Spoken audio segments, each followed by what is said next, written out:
Notre Père éternel, toi qui as tout créé, Dieu tout-puissant, c'est par ton Saint-Esprit que Jésus fut conçu, Christ notre Sauveur. Oui, je crois. Bonjour à tous ceux que je n'ai pas vus en tout cas. Je suggère de bien vous installer comme il faut.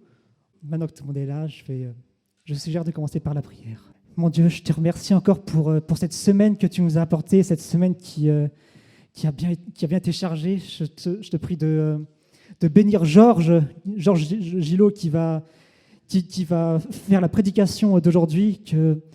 Je te prie que ces paroles soient guidées par la tienne, mon Dieu, qu'il puisse nous guider à travers la semaine et pour le reste des années à venir.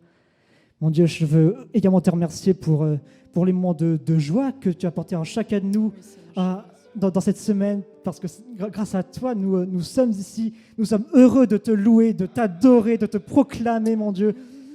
Mais mon Dieu, je sais aussi qu'à travers ces moments de joie, tu as aussi apporté des moments de peine, de tristesse et de souffrance, mon Dieu. Mais malgré tout, je veux continuer à te remercier parce que même avec ces moments de tristesse, tu étais là pour nous réconforter, pour nous consoler, pour nous guider, pour nous ramener sur ton chemin. Je veux te remercier parce que tu es fidèle et tu ne nous abandonnes jamais. Alors, aujourd'hui, tous ces moments de tristesse, je veux te les laisser, je veux les abandonner, mon Dieu. Toute la souffrance que nous avons ressentie cette semaine, abandonnez-la. Donnez-la à Dieu. Alléluia, merci Seigneur Jésus. Merci mon Dieu. Merci pour tout ce que tu fais. Au nom de Jésus-Christ. Amen. En ton nom Seigneur Jésus, amen. Alors on va faire ce que Nathan propose dans cette prière, c'est que j'abandonne mes tristesses au Seigneur, j'abandonne ma honte. Mais pas juste comme ça. J'aime beaucoup les paroles dans la 3e phrase qui dit « Je les laisse tomber pour la joie du Seigneur », c'est-à-dire pour recevoir à la place la joie du Seigneur.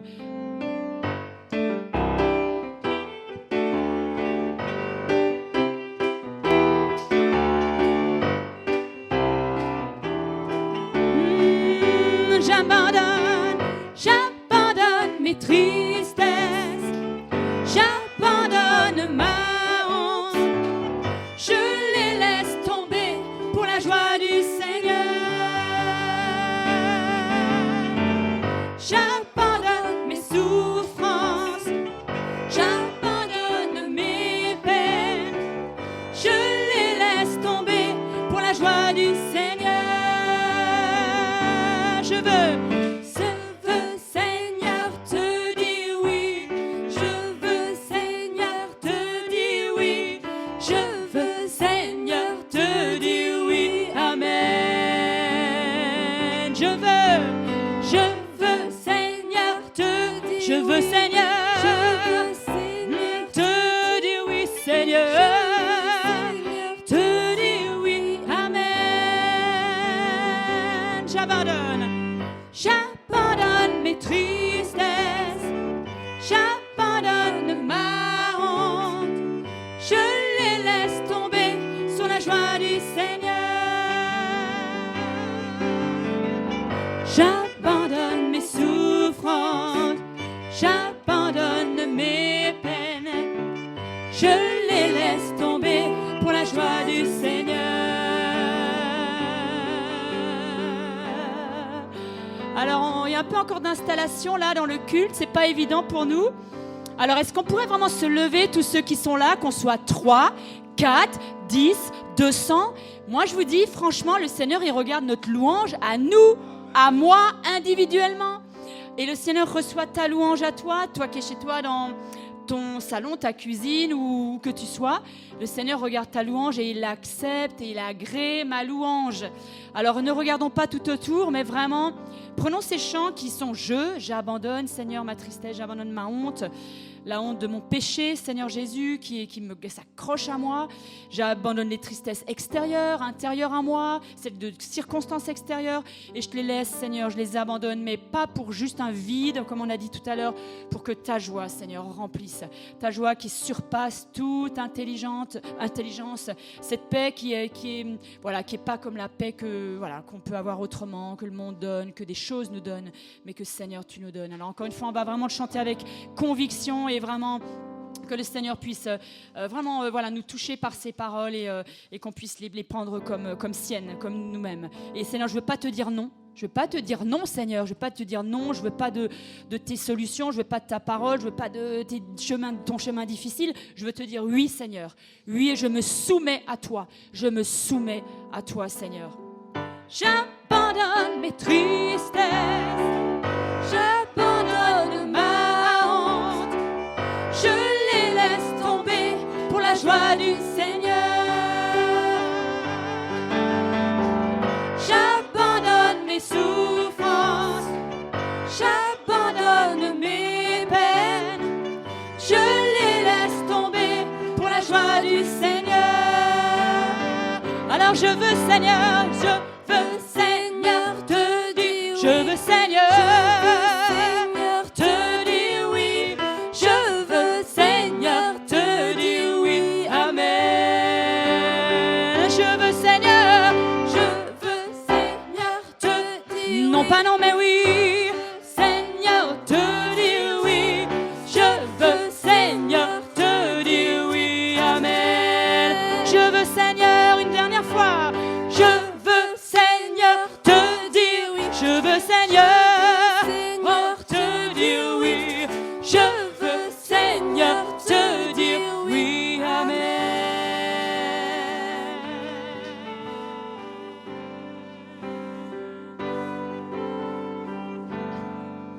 À jamais Dieu est fidèle. À jamais Dieu est grand. À jamais Dieu est avec nous. À jamais, à jamais, à jamais. À jamais Dieu est fidèle. À jamais Dieu est grand. À jamais Dieu est avec nous. À jamais, à jamais, à jamais. Offrons au Seigneur reconnaissance, son amour dure à jamais, car il est bon, il est au-dessus de tout, son amour dure à jamais. Chantons, chantons, offrons encore, offrons au Seigneur reconnaissance, son amour dure à jamais, car il est bon, il est au-dessus de tout, son amour dure à jamais. Chantons, chantons, chantons d'une main puissante et d'un bras tendu, son amour dure à jamais. Il nous donne une vie nouvelle, son amour dure. Alors chantons ce matin. Chantons, alors chantons, chantons, chantons. À jamais Dieu est fidèle, à jamais Dieu est grand, à jamais Dieu est avec nous, à jamais, à jamais, à jamais, à jamais Dieu est fidèle, à jamais Dieu est grand, à jamais Dieu est avec nous, à jamais, à jamais, à jamais.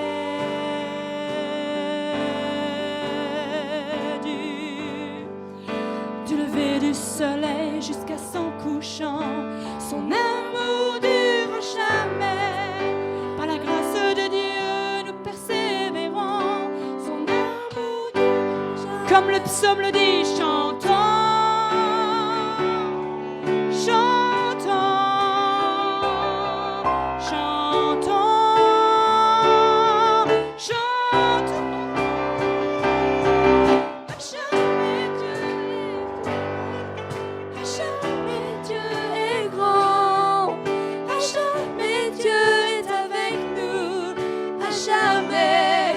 jamais, jamais, à jamais Dieu est fidèle, à jamais Dieu est grand, à jamais Dieu est avec nous, à jamais, à jamais, à jamais.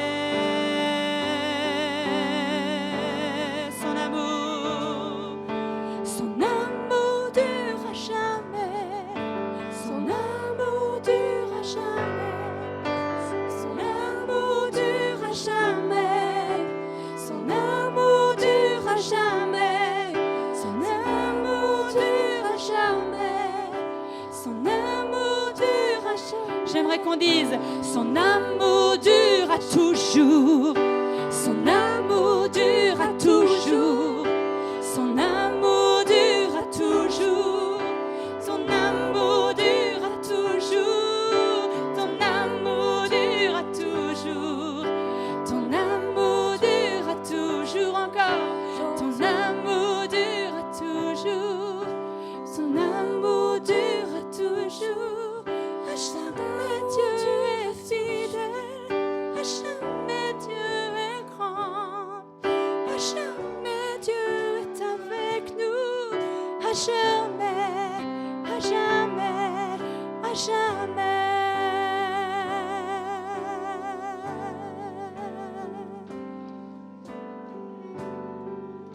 Nous t'adorons, Seigneur, à toujours, à jamais, Seigneur, d'éternité en éternité, tu es avec nous, Seigneur Jésus.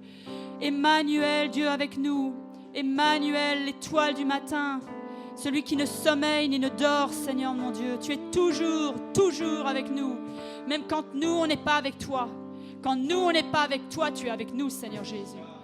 Oh, nous t'adorons, Seigneur Jésus. Nous adorons ton éternité, Seigneur. Nous adorons ton amour éternel, Jésus. Ta fidélité, Seigneur. Nous adorons ta fidélité. Elle est ta nature, Jésus. Elle est la nature, Seigneur, de ton nom. Alléluia, Jésus. À jamais, tu nous aimes, Seigneur. À jamais, Seigneur. Alléluia.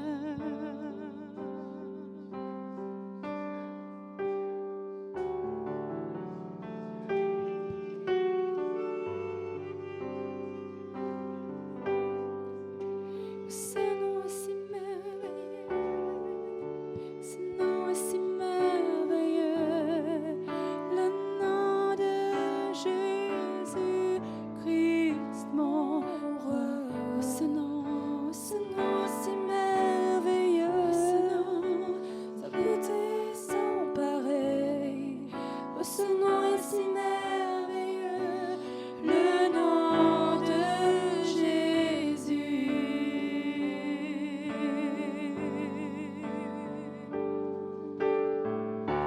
Tu étais là de la création, Fils unique du Dieu très haut. Les mystères de ta gloire révélés en toi, Christ, notre Seigneur. Ce nom est si merveilleux, oh, ce nom est si merveilleux, le nom de Jésus-Christ, mon roi. Ce nom est si merveilleux, sa beauté sans pareil. Oh, ce nom est si merveilleux, Seigneur, le nom de Jésus.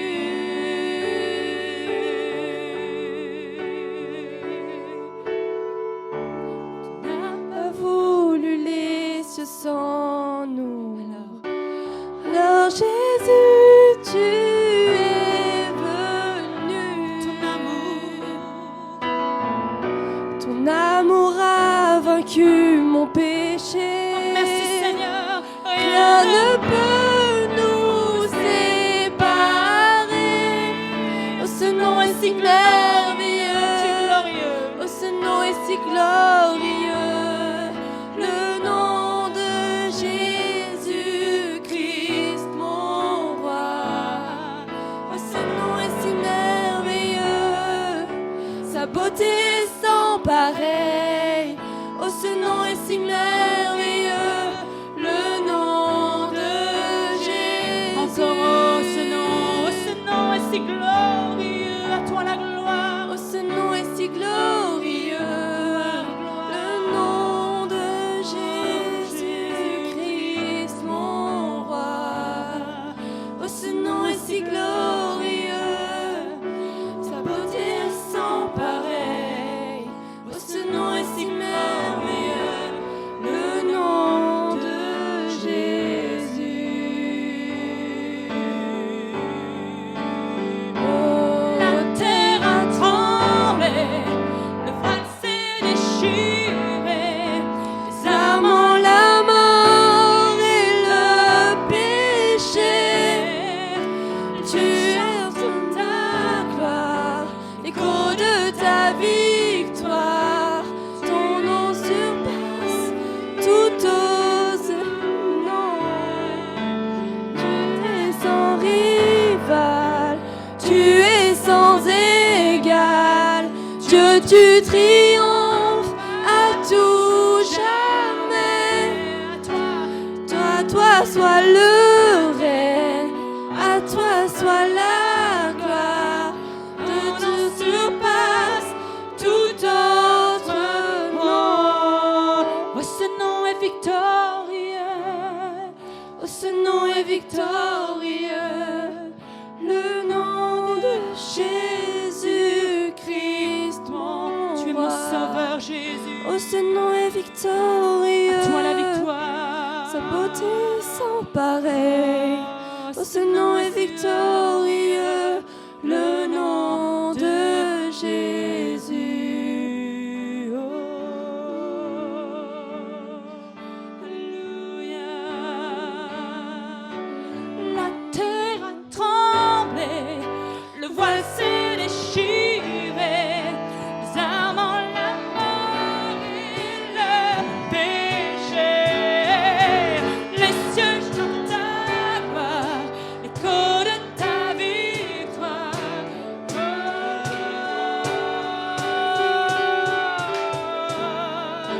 Tu es sans rival, tu es sans égal. Dieu, tu triomphes à tout jamais. À toi soit le règne, À toi soit la gloire, ton nom surpasse tout autre nom. À toi soit le règne, à toi soit la gloire. Ton nom surpasse tout autre nom. Son nom est si merveilleux. Ce nom est si merveilleux, le nom de Jésus-Christ, mon roi. Oh, ce nom est si merveilleux, sa beauté sans pareil. Ce nom est si merveilleux, le nom de Jésus. Le nom de Jésus. Le nom de Jésus. Nous t'adorons, Seigneur. Que l'on puisse élever la voix pour adorer ce nom de Jésus, le seul nom qui sauve, le seul nom qui s'est donné, ce nom Emmanuel, Dieu avec nous. Le Christ, le Messie, c'est toi, Seigneur Jésus. Alléluia. Élevons la voix sur Zoom, ici en présence, n'hésitez pas. On va s'approcher de vous avec des micros pour qu'on entende vos prières, vos louanges. Nous voulons adorer ce nom précieux qui seul nous sauve. Seigneur et Sauveur, nous t'adorons. Si vous avez un parler en langue, quelque chose à donner, surtout donnez à l'Église. Donnez à l'Église, n'hésitez pas, prenez des risques. Le Seigneur a tant donné, pris de risques pour nous. Ne prenons pas prenons des risques pour le Seigneur. Et ça bénit tant l'Église. Je veux te bénir et te louer pour ta présence dans ma vie, ta présence dans mon cœur, ta présence dans mon environnement. Merci Seigneur mon Dieu, Amen. Alléluia, Amen, Seigneur Jésus. n'y a pas d'autre nom que le tien, Seigneur, le nom qui sauve, le nom qui guérit, le nom qui délivre. Mon cœur est dans la joie de ta présence, Seigneur, ce matin, et de pouvoir bénir et élever celui qui est de tout temps et de toute éternité. Mon cœur t'adore, Seigneur, ce matin. Mon cœur t'honore, mon cœur t'élève, mon cœur te rend grâce et gloire parce que tu es le Dieu vivant. Il n'y a point d'autre Dieu que toi. Nul n'est comme toi, Seigneur, ce matin encore. Et je veux te bénir et te louer, car tu es mon tout. Tu es ma vie, tu es ma joie, tu es la source de mon espérance. Tu es aussi celui qui pardonne les fautes. Tu es aussi celui qui donne la paix, Seigneur. Et je veux louer ce prince de paix que tu es en tout temps et en toutes circonstances. Gloire te soit rendue encore ce matin, Seigneur. Alléluia, dans ton nom. Alléluia. Jésus, merci. Béni sois-tu. Seigneur, ce matin encore, nous élevons ton nom parce que tu es le Dieu tout-puissant. Tu es le Dieu trois fois saint, tu es le véritable. Tu es celui qui a tout accompli pour chacun de nous à la croix du Calvaire. Et ce matin encore, c'est une joie d'être devant toi, c'est une joie de pouvoir te louer, t'adorer, te rendre grâce, de bénir ton beau nom parce que ce nom est merveilleux comme nous l'avons chanté, ton nom est glorieux. C'est ce nom qui nous donne la paix, c'est ce nom qui nous donne la joie, c'est ce nom qui nous donne la délivrance. Et ce matin encore, nous voulons célébrer ton grand nom parce que tu es le merveilleux, tu es le tout-puissant. Et ce matin encore, je loue ton nom à cause de qui tu es. Alors sois glorifié, sois honoré, sois exalté dans le nom de Jésus. Amen. Oui, Seigneur mon Dieu, ce matin, je veux te glorifier, je veux t'adorer pour qui tu es. Seigneur, tu es un grand Dieu, tu es merveilleux, tu es fidèle en toutes circonstances. Et ce matin, Seigneur, je veux élever ma voix qui ne dépend pas justement des circonstances, mais de qui tu es. Alors je veux simplement te remercier pour ta grandeur, pour ta beauté, Seigneur, pour ta fidélité, parce que tu es merveilleux. Tu l'es vraiment, Seigneur. Et on l'expérimente au quotidien, on l'expérimente dans les petites choses, on l'expérimente aussi dans les grandes choses. Alors à toi, toute gloire. Merci, mon Dieu, pour ce culte que nous pouvons passer les uns avec les autres. Merci pour le soutien que nous sommes les uns pour les autres, Seigneur. Merci parce que tu as rendu possible la réalité de la vie de l'Église, de la communion fraternelle, de l'amitié tout simplement. Merci mon Dieu pour ta parole. Merci mon Dieu pour la foi que tu as mis en nous. Cette foi qui vient de toi, qui est un don de toi, Seigneur. Et que nous voulons nourrir dans cette relation avec toi. Seigneur, ce matin, je veux te bénir, je veux te remercier. Tout simplement te remercier parce que tu le mérites tellement, tellement. À toi la gloire, mon Dieu.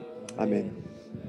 Oui, c'est un privilège ce matin encore que nous avons de pouvoir venir devant toi, Seigneur, de pouvoir nous approcher du trône de la grâce, de pouvoir venir te louer, t'adorer, t'exprimer notre reconnaissance, Seigneur, te reconnaître comme notre Dieu, te reconnaître comme notre ami, Seigneur, parce que tu as tout accompli pour nous, Seigneur.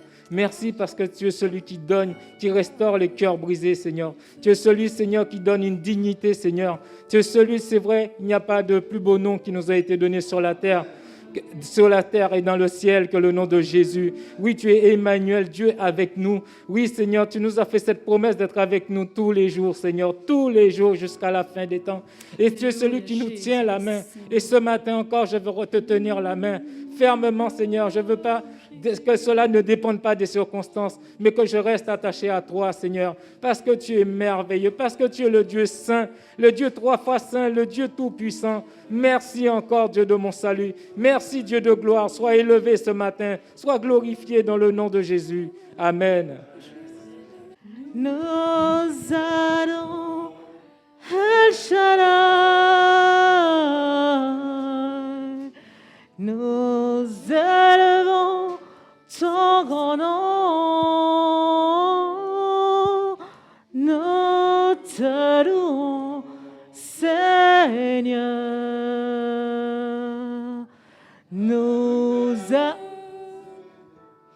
Le Créateur du vrai bonheur, tu es glorieux, mon roi. Tu fais de moi ton serviteur, car je veux que ma joie demeure, car c'est en toi que je veux être éternellement. Nous allons Adonai, nous allons El Shaddai,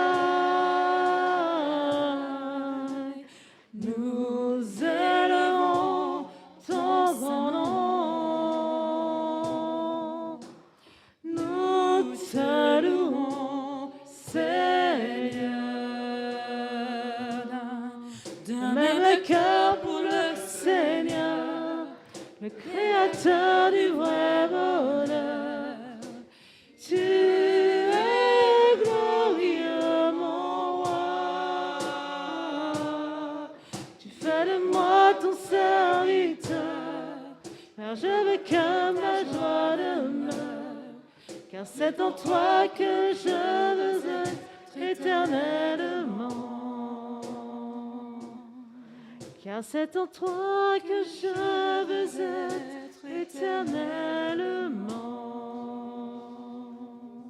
À n'importe quel moment de la semaine, Seigneur, si j'ai eu un comportement ou une pensée qui t'aurait déplu, Seigneur, je ne sais pas, Seigneur, mais en tout cas, Seigneur, je me remets toujours en question, Seigneur, parce que tu es grand pour moi, Seigneur.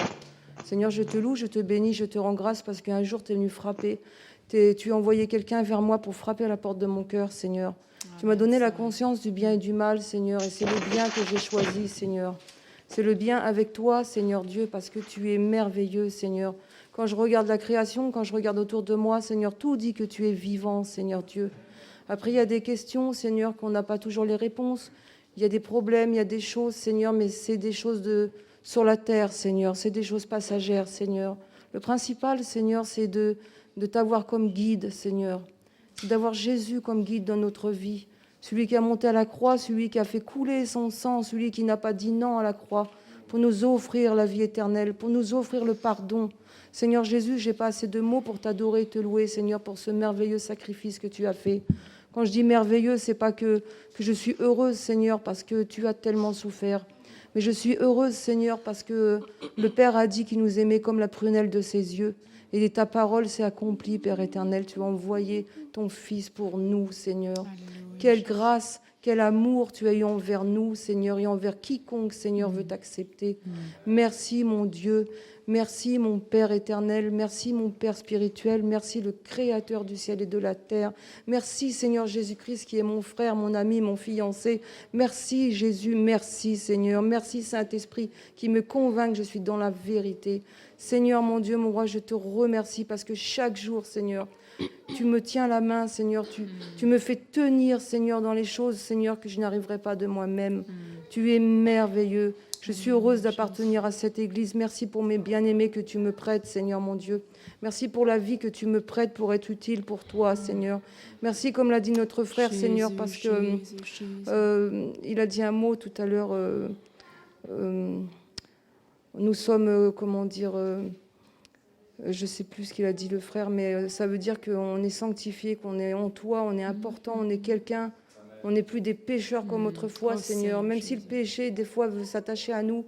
Mais Seigneur, nous sommes purifiés par ta grâce, Seigneur Jésus-Christ. Nous sommes purifiés, Seigneur. Nous t'adorons, nous te louons, Seigneur, pour tout ce que tu feras et ce que tu vas encore faire à l'avenir. Merci, mon Dieu. Merci, mon Dieu. Seigneur, je veux te dire que je suis le témoin de ta présence dans ma vie. Et je veux te dire merci pour tout ce que tu fais pour moi, malgré les tempêtes que nous traversons au sein de la famille. Mais tu es là, Seigneur. Que je sais que tu nous sauves et que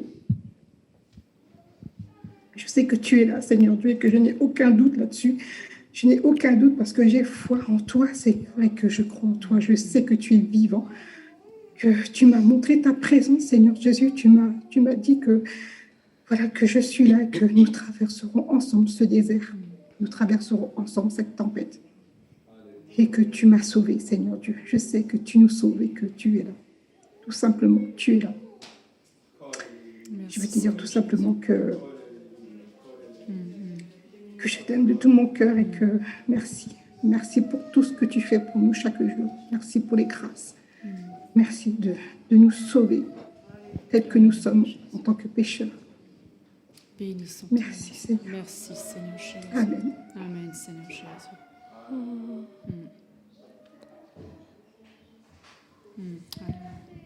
Tous les jours de ma vie, j'ai fait la promesse de rester là au pied de la croix. J'ai fait la promesse de m'attacher à ta parole. J'ai fait la promesse de vivre par la foi.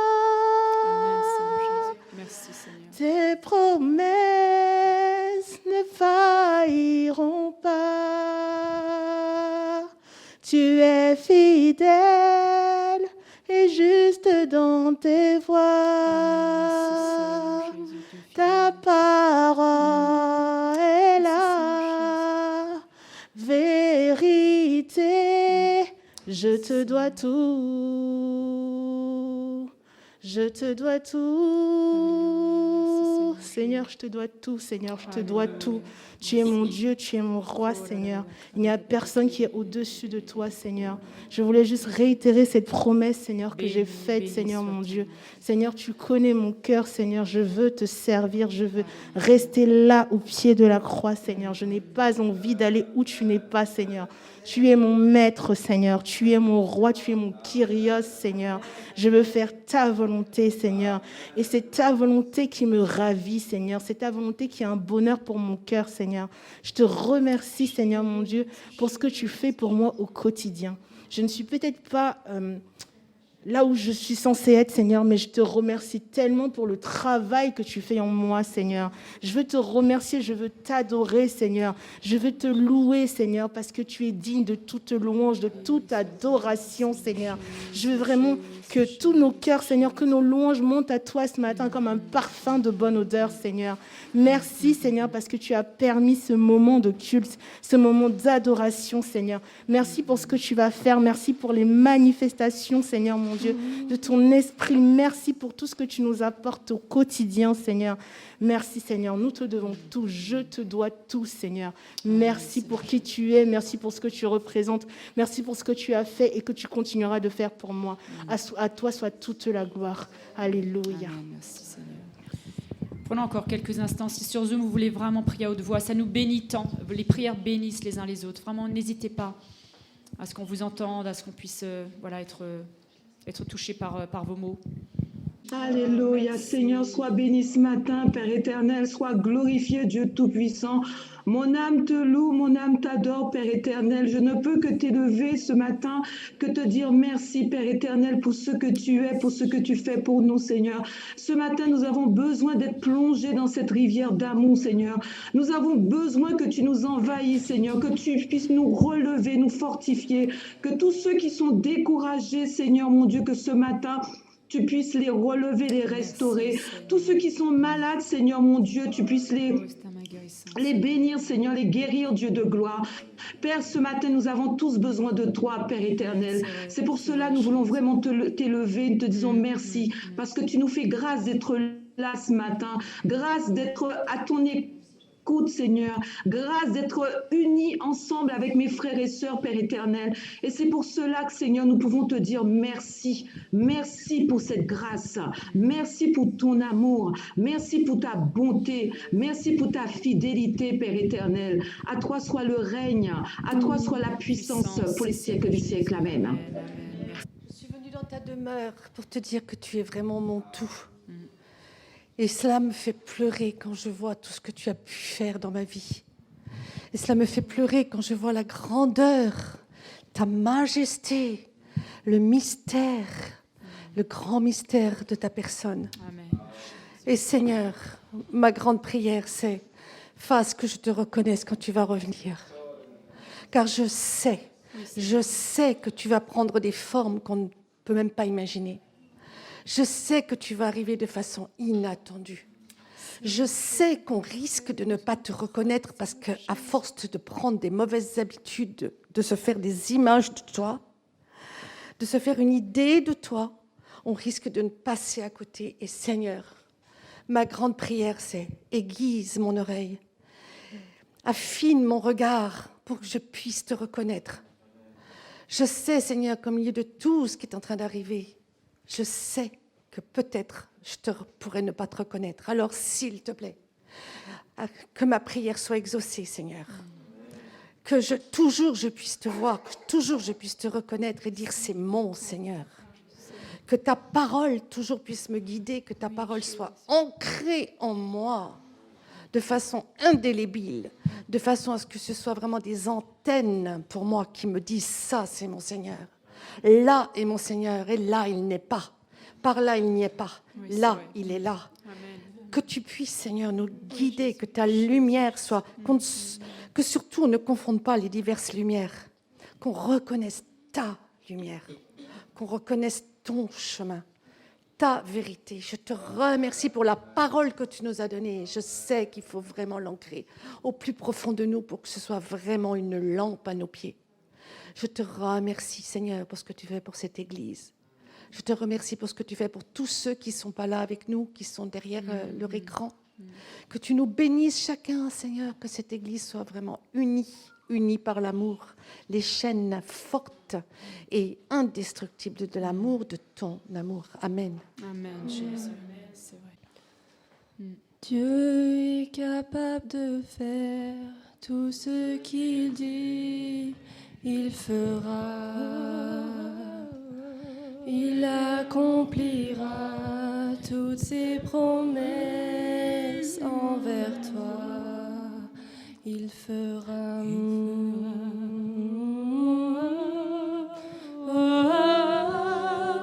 Il fera. Il fera.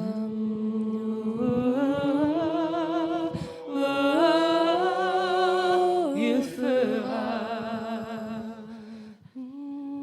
Capable de faire tout ce qu'il dit, il fera. Il accomplira toutes ses promesses envers toi. Garde ta foi en Dieu, il ne t'abandonnera pas. Il fera.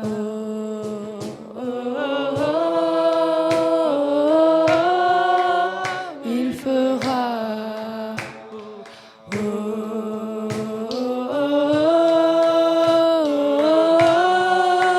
Il fera.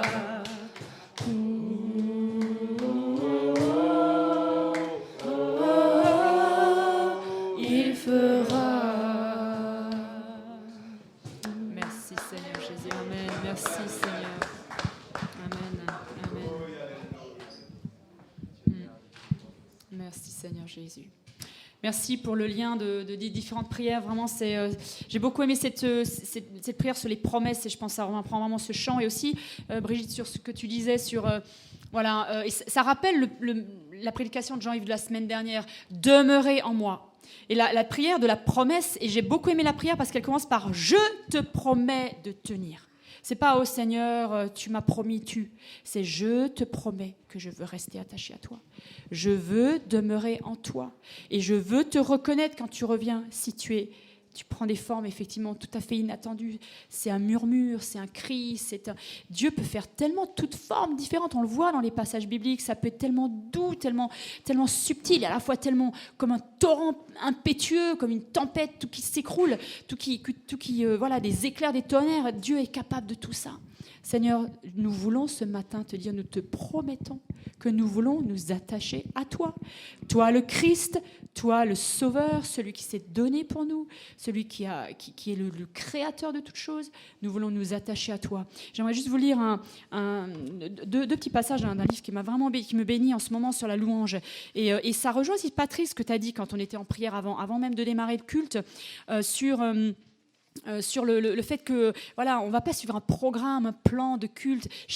Les prières de chacun spontanées font la louange qui sort de nos cœurs et font quelque chose d'inattendu, un bouquet. Et je voudrais juste vous lire ceci.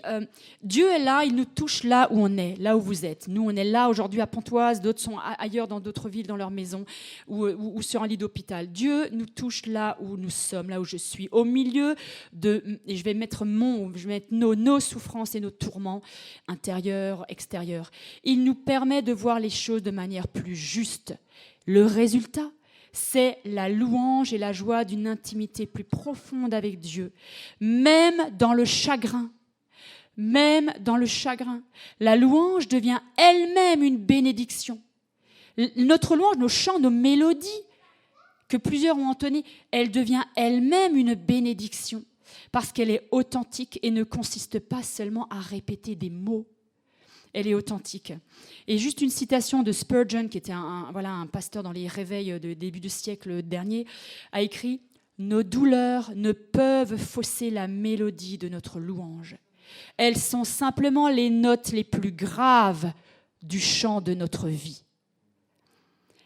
Nos douleurs ne peuvent fausser. On ne peut pas dire, Seigneur, je ne peux pas te louer parce que ça ne va pas. Je ne peux pas, je n'ai pas envie. Seigneur, je veux te louer quand même, je veux t'adorer quand même. Et ces notes, elles sont les plus graves, les plus basses du piano, de la mélodie de notre louange. Elles sont simplement ces notes-là, du chant de notre vie. À Dieu soit la gloire. À Dieu uniquement la gloire. Alors vraiment, Seigneur, nous te louons ce matin, nous te bénissons pour toutes ces louanges, celles qui sont encore restées sur les cœurs, qui ont été dans les esprits, dans les cœurs en secret. Nous t'adorons, Seigneur, pour ce bouquet de louanges qui monte vers toi, parce qu'en même temps, elles redescendent vers nous, elles nous bénissent.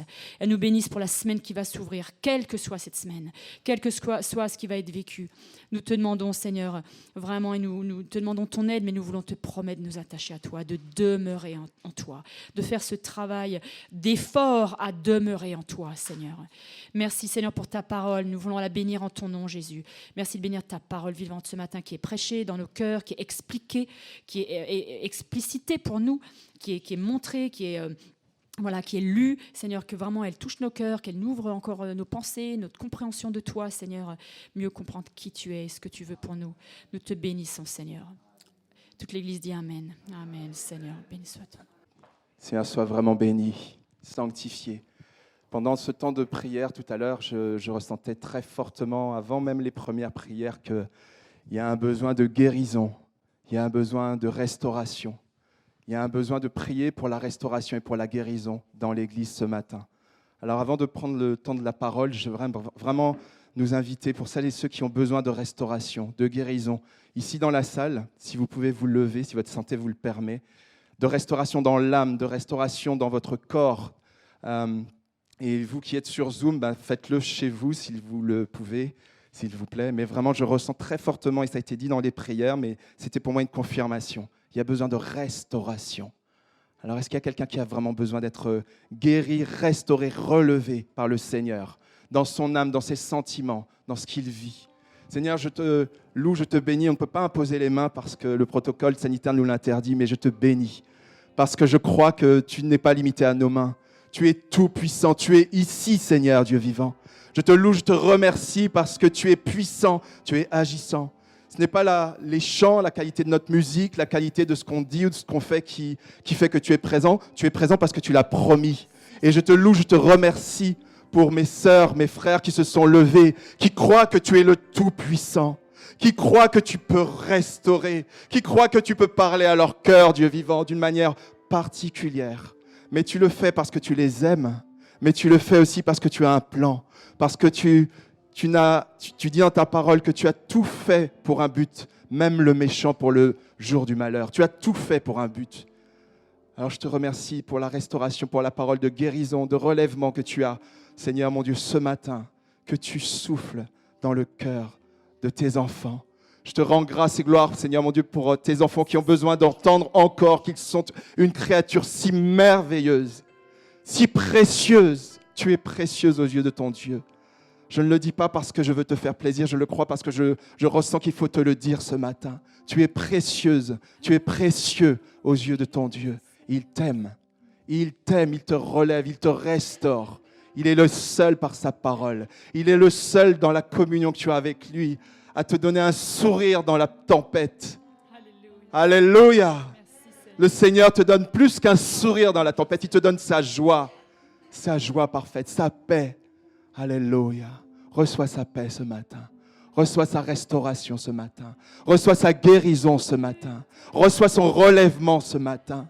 Alléluia, Dieu saint. Je crois que tu es agissant. Nous croyons en toi, nous soumettons à toi, parce que tu es le seul capable, Dieu saint. Alléluia. À Dieu soit la gloire, à Jésus-Christ soit la gloire. Amen. Amen, amen, alléluia. C'est vraiment, nous saisissons ces choses par la foi. Et la foi, c'est la démonstration des choses qu'on espère. Amen. Alléluia. L'assurance des choses qu'on ne voit pas. Merci Seigneur. Je suis content d'être avec vous, d'être devant vous là ce matin. C'est vraiment une grâce. C'est une bénédiction. Alors si j'ai des gestes un petit peu raides, soyez pas surpris. J'ai fait une chute hier et c'est pas grave, mais c'est un peu douloureux. Donc voilà, j'aurai des gestes un peu robotiques. Mais ce n'est pas le plus important, on va se concentrer sur le Seigneur. Amen. Est-ce qu'on se concentre sur le Seigneur ce matin? Amen. C'est lui qui mérite notre attention. Alors l'autre jour, en fait, on a eu une réunion de famille et comme souvent, on a quelque chose qu'on aime bien, c'est jouer à un jeu. Alors je vais vous le montrer. Je ne sais pas si vous le voyez à la caméra. Vous voyez à la caméra? Ça se voit à la caméra là? Ouais, c'est bon. Ça s'appelle Tabou XXL. Alors je ne vais pas prêcher sur Tabou XXL parce que je pense qu'il n'y a pas de verset sur Tabou XXL dans la Bible. Mais Tabou XXL, c'est un jeu assez marrant. Il y a 4 jeux dedans et dedans il y a un jeu, c'est dessiner, c'est gagner. Alors, il faut, en 2 minutes, faire deviner le plus de mots ou d'expressions. Voilà. Et donc, c'est ce qui est très drôle, c'est que... Enfin, ce qui est le plus drôle, c'est quand les gens dessinent mal. Parce que quand ils dessinent bien, ça va. Mais quand ils dessinent mal, comme moi, par exemple, eh ben, on se dit, mais qu'est-ce qu'il est en train de décider? Qu'est-ce qu'il fait? Alors, il dessine, tu dessines. Et puis, à un moment, on se dit, mais c'était quoi, en fait, ton dessin? Alors, tout le monde croit que c'est une vache, alors que c'était un chien, en fait. Voilà. Et donc, c'est très rigolo. Vraiment, ça met de l'ambiance, c'est sympa. Et on a joué à ça. Mais parfois, dans notre vie, on a l'impression que Dieu fait la même chose. Il dessine quelque chose, il forme quelque chose, et on ne comprend rien. On ne comprend rien, on ne sait pas. Mais Seigneur, tu veux en venir où, en fait? Tu me fais traverser ça, tu me fais rencontrer telle personne, il m'est arrivé telle difficulté, tel truc. Mais pourquoi tu fais tout ça, en fait? On ne comprend rien, en fait. Le dessin, on ne le comprend pas. Voilà. Et cette question, elle est très, très vaste, mais depuis que j'ai à cœur de préparer ce message, en fait, ce matin, alors, je ne sais pas si la télécommande fonctionne, je n'ai même pas testé, mais on va voir ça tout de suite. Depuis que j'ai ce message à cœur, en fait, il y a un verset qui est très, très fort dans mon cœur, qu'on va prendre tout à l'heure, c'est « Le peuple que j'ai formé pour moi chantera mes louanges ». Amen. Il faut que je recule? Il faut que je fasse quelque chose? D'accord. Le peuple que j'ai formé publiera mes louanges. C'est dans Ésaïe, on va voir où exactement. Alors, je voulais juste tester si la télécommande fonctionne. J'ai pas l'impression. Ça fonctionne pas. Hein. Bah, c'est moi qui ai passé là? D'accord. Ouais, d'accord. Ok. En fait, le Seigneur nous parle de tellement de façons. Et je crois que le Seigneur veut nous parler en tant que peuple, en tant que communauté ce matin. La communauté d'aujourd'hui, la communauté de demain. Il y a des gens qui ne sont pas encore dans l'église aujourd'hui, mais demain, ils le seront par la grâce de Dieu, parce que le Seigneur a encore les bras grands ouverts. Et le Seigneur veut nous dire quel peuple nous sommes à ses yeux. Il veut nous dire à quoi ressemble ce peuple, et il veut nous dire pourquoi il a besoin d'un peuple en fait. Il aurait pu rester seul, il aurait pu ne pas nous créer, il était toujours glorieux et Dieu malgré tout. Il aurait pu avoir que des anges, il a voulu nous choisir. Et dans une prophétie, on va prendre le passage dont je vous parle, c'est Ésaïe 43, s'il vous plaît. Ésaïe 43. Lisez tout Ésaïe 43, c'est magnifique, c'est tellement puissant. Il y a un passage là, au verset 16 qu'on répète souvent, c'est « Voici ce que dit l'Éternel, celui qui ouvre un chemin dans la mer, un passage dans l'eau puissante, qui fait partir en campagne des chars et des chevaux, une armée de puissants guerriers. » Et à un moment, il est dit que... Ésaïe 43. Ésaïe 43. Il est dit dans Ésaïe 43 à un moment donné qu'on traversera des eaux, mais le Seigneur nous fait traverser les épreuves, nous fait traverser toutes ces difficultés. Et le Seigneur est bon, il nous aime. Et dans tout Ésaïe 43, c'est une prophétie que Dieu a donnée pour exprimer à son peuple son amour, sa protection, malgré son infidélité, malgré ses erreurs. Le Seigneur a vraiment manifesté son amour envers son peuple. Et même dans une des Bibles que j'ai quelques Bibles, il y en a une qui s'appelle, c'est une Bible qui s'appelle Shoraki. Le titre de Ésaïe 43, c'est « Je t'aime ». Voilà, je trouve ça très fort et très beau. C'est ça que le Seigneur veut nous dire ce matin. Alors, qu'est-ce que ça veut dire que Dieu se forme un peuple?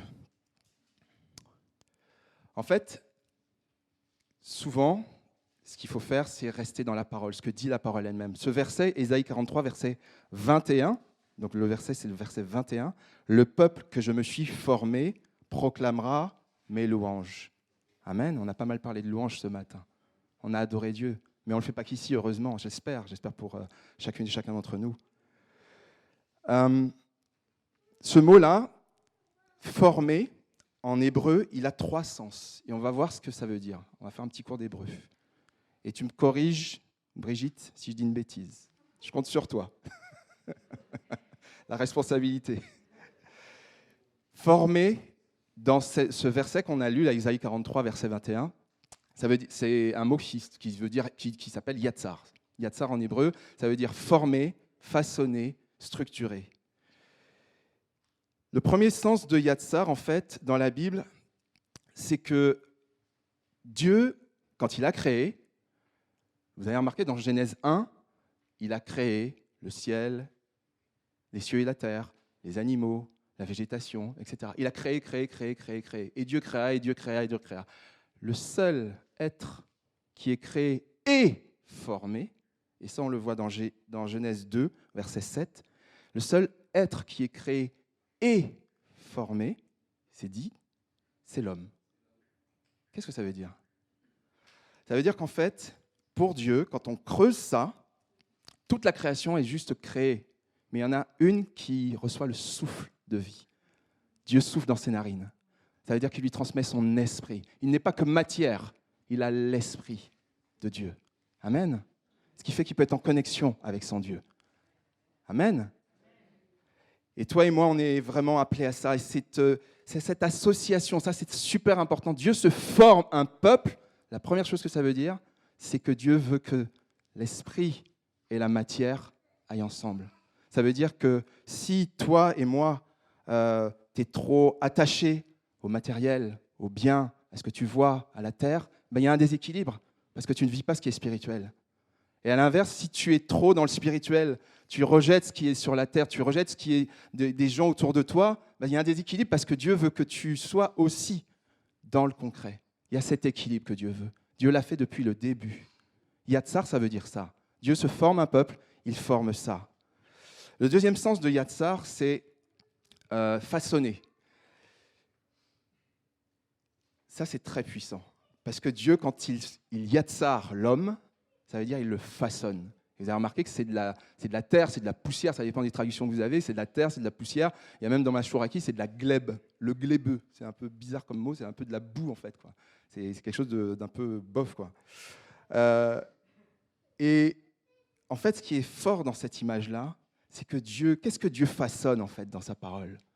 Quand on regarde, il façonne l'argile, il façonne des vases dans les lettres de Paul, il façonne des vases d'argile, des vases qui se laissent faire en fait. Hein, ils se laissent faire, ils n'ont pas le choix en fait. Hein, ils sont dans la main du potier, voilà, c'est comme ça. Voilà.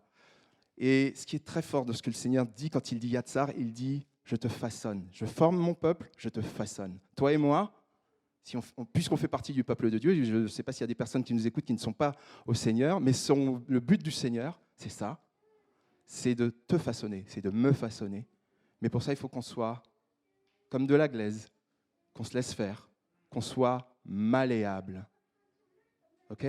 C'est pas un mot, je ne crois pas qu'il y ait le mot dans la Bible. Hein. Je n'ai pas vérifié, mais je ne suis pas sûr qu'il y ait le mot malléable dans la Bible. Mais vous comprenez ce que ça veut dire ? On se laisse faire, on se laisse façonner. Mais pas en se disant, ouais, bon, de toute façon, je vais être tordu dans tous les sens et puis je vais subir, en fait. Non, le Seigneur nous fait ça. Il nous travaille avec tellement d'amour. Mais acceptons qu'il nous travaille. À partir du moment où tu acceptes ou j'accepte d'être malléable, ça se passe tellement mieux. Tu es tellement plus dans la résistance, dans l'incompréhension, dans le doute, dans la souffrance. La souffrance, en fait, non. Je dirais quasiment elle disparaît quelque part. Ou en tout cas, elle a beaucoup moins de force parce que tu acceptes d'être malléable dans les mains de ton Dieu parce que ton Dieu t'aime. Parce qu'il sait ce qu'il fait. Il sait qu'il prépare un superbe vase. Amen. Un vase plus précieux que les... Alors, je ne sais pas ce qu'il y a de plus précieux comme vase sur Terre. Moi, je ne me suis jamais intéressé à la question, mais vous voyez les vases de baccarat, les choses très, très précieuses. C'est très, très cher. Hein, voilà. C'est encore mieux que ça. Mais pour ça, il faut être malléable. Et dans l'Ancien Testament, souvent, Dieu parlait à son peuple, il lui disait « Shema Israël ». Ça veut dire « écoute Israël ». Écoute, ça veut dire cette écoute. Dieu attendait que dans cette écoute, le peuple, non seulement il écoute, il reçoive, mais que derrière, il obéisse, il agisse. Donc, il se laisse travailler par cette parole que Dieu a donnée. Cette parole te rend, en tout cas, la vocation de ce que Dieu veut, c'est que cette parole te rende malléable. Est-ce que quand tu reçois la parole, ça rentre là et ça sort par là? Je ne te demande pas de lever la main. Je vois des gens qui font non, non, non, non, c'est pas moi. Il n'y a personne qui fera oui. Voilà, c'est évident. Mais est-ce que vraiment sincèrement cette parole, des fois on ne la comprend pas, des fois on ne l'accepte pas, des fois elle est choquante, des fois elle a besoin d'explications, elle n'est pas si évidente toujours la parole. Mais est-ce que quand Dieu te dit Shema Israël, écoute Israël, écoute mon peuple, quelle est ton attitude? Quelle est mon attitude? Aujourd'hui, Dieu permet des circonstances dans ta vie, dans ma vie, pour tester si je le laisse faire. Alors, je vais donner un exemple ou deux. Un qui me concerne, je ne vais pas la citer, mais une responsable, voilà, dans mon travail. C'est compliqué avec elle. C'est super compliqué. Elle pinaille, elle trouve jamais les bons côtés des choses, toujours à dire « ça, tu l'as pas bien fait, tu as fait 99% de ton boulot très bien, il y a 1% qui ne va pas, elle va rester là-dessus. » Et elle va te prendre la tête là-dessus. Et c'est insupportable. Mais, Seigneur, tu m'apprends à l'aimer, à l'accepter comme elle est, à faire avec. Voilà, c'est pas si évident. Et à prier pour elle. Et le Seigneur m'amène à ça. Mais Seigneur, t'apprends ça. L'humilité, l'amour en toutes circonstances. Aimer même vos ennemis. C'est pas mon ennemi, mais même vos ennemis. Peut-être que dans ta vie, là où tu as besoin d'être un peu travaillé, façonné, yatsar un peu, c'est par rapport à ce contexte qui est incertain, parce que Dieu veut t'apprendre qu'il prend soin de toi et que tu peux te décharger sur lui de tous tes soucis, car lui-même prend soin de toi, comme il s'est promis dans 1 Pierre 5. Alors attention, Dieu nous a fait libres. On peut dire oui, j'accepte de me laisser façonner par Dieu, ou non, je ne veux pas me laisser façonner par Dieu. Je ne veux pas me laisser façonner par ta parole parce qu'elle ne me convient pas, parce que je ne l'aime pas, parce que ça, je ne veux pas le faire. On est libre, on est toujours libre. Amen. Ça, c'est précieux. C'est une grâce de Dieu. Maintenant, si tu ne te laisses pas faire par la parole de Dieu, tu te laisseras faire par une autre parole. Et cette parole-là ne te veut pas du bien. C'est la parole du diable. C'est la parole de l'antéchrist qui vient. C'est la parole de ce monde qui est dirigé jusqu'à une certaine limite par le diable. Donc c'est à toi de choisir par quelle parole tu souhaites. De toute façon, il n'y a pas de zone entre deux. Il n'y a pas de, entre guillemets, de Suisse entre les deux. Voilà, il n'y a pas de terrain neutre. Bon, excusez-moi les Suisses, si vous êtes, il y a des Suisses qui écoutent la prédication.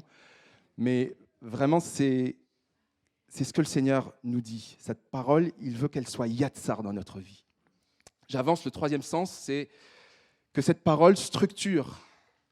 À quoi Dieu donne structure dans sa parole? Et moi, il y a plusieurs choses qu'on pourrait dire, mais il y en a une qui m'est venue à l'esprit, c'est à son temple dans l'Ancien Testament. Dieu a donné une structure, une ossature, une façon de faire très précise quand on lit dans l'Ancien Testament, dans la Genèse, dans l'Exode, dans le Lévitique, etc. C'est extrêmement précis. Dieu donne une structure à son temple. Et son temple, c'est toi et moi aussi aujourd'hui. Amen. Si nous avons donné notre vie au Seigneur, nous sommes, tu es, je suis le temple du Saint-Esprit. Et Dieu veut donner aussi cette structure. Dieu veut donner aussi cet ordre. Dieu veut donner aussi cette charpente. D'ailleurs, ça me fait penser à un truc, mais la charpente, ça ne vous fait pas penser à quelqu'un? Le charpentier, c'était qui? C'était Jésus. Moi, je me suis dit, mais c'est incroyable. Même ça, le Seigneur avait vu ça. Dieu se forme un peuple, et le job que Jésus fait sur terre avant de rentrer dans son ministère, ce n'est pas n'importe quel job, c'est yatsar. Amen. Son job, c'est yatsar. Il est charpentier. Mais ce peuple, on en parle depuis tout à l'heure, ce peuple, c'est qui, à votre avis? C'est écrit, C'est facile, c'est écrit. Voilà, Israël et les chrétiens. Amen. C'est Israël et les chrétiens. Pourquoi? Parce que Dieu a fait une promesse à Abraham. Je vous ai mis les références dans la Genèse. Dieu a fait cette promesse à Abraham qu'il aurait un peuple innombrable. Mais il n'a pas dit que son peuple s'appellerait Israël. Il a dit un peuple. Il a commencé par Israël. Amen. Et Israël fait partie de la promesse. En tout cas, Israël qui a reçu et qui accepte les commandements, qui accepte Jésus. Et il y a des Juifs qui acceptent Jésus. Amen. Et prions pour Israël, pour que Israël accepte son Sauveur. Parce que ça, c'est une prophétie. Je ne peux pas vous donner, je ne vais pas développer ce matin, mais il y a des prophéties très précises qui disent qu'à un moment donné, notamment dans Zacharie, que Israël acceptera son Messie. Celui qui est venu, celui qu'ils ont transpercé, ils le reconnaîtront. Amen. Prions pour Israël, pour qu'ils reconnaissent Jésus-Christ. Mais nous sommes aussi les enfants de la promesse. Amen. Et donc, notre Dieu, il a fait quelque chose d'extraordinaire.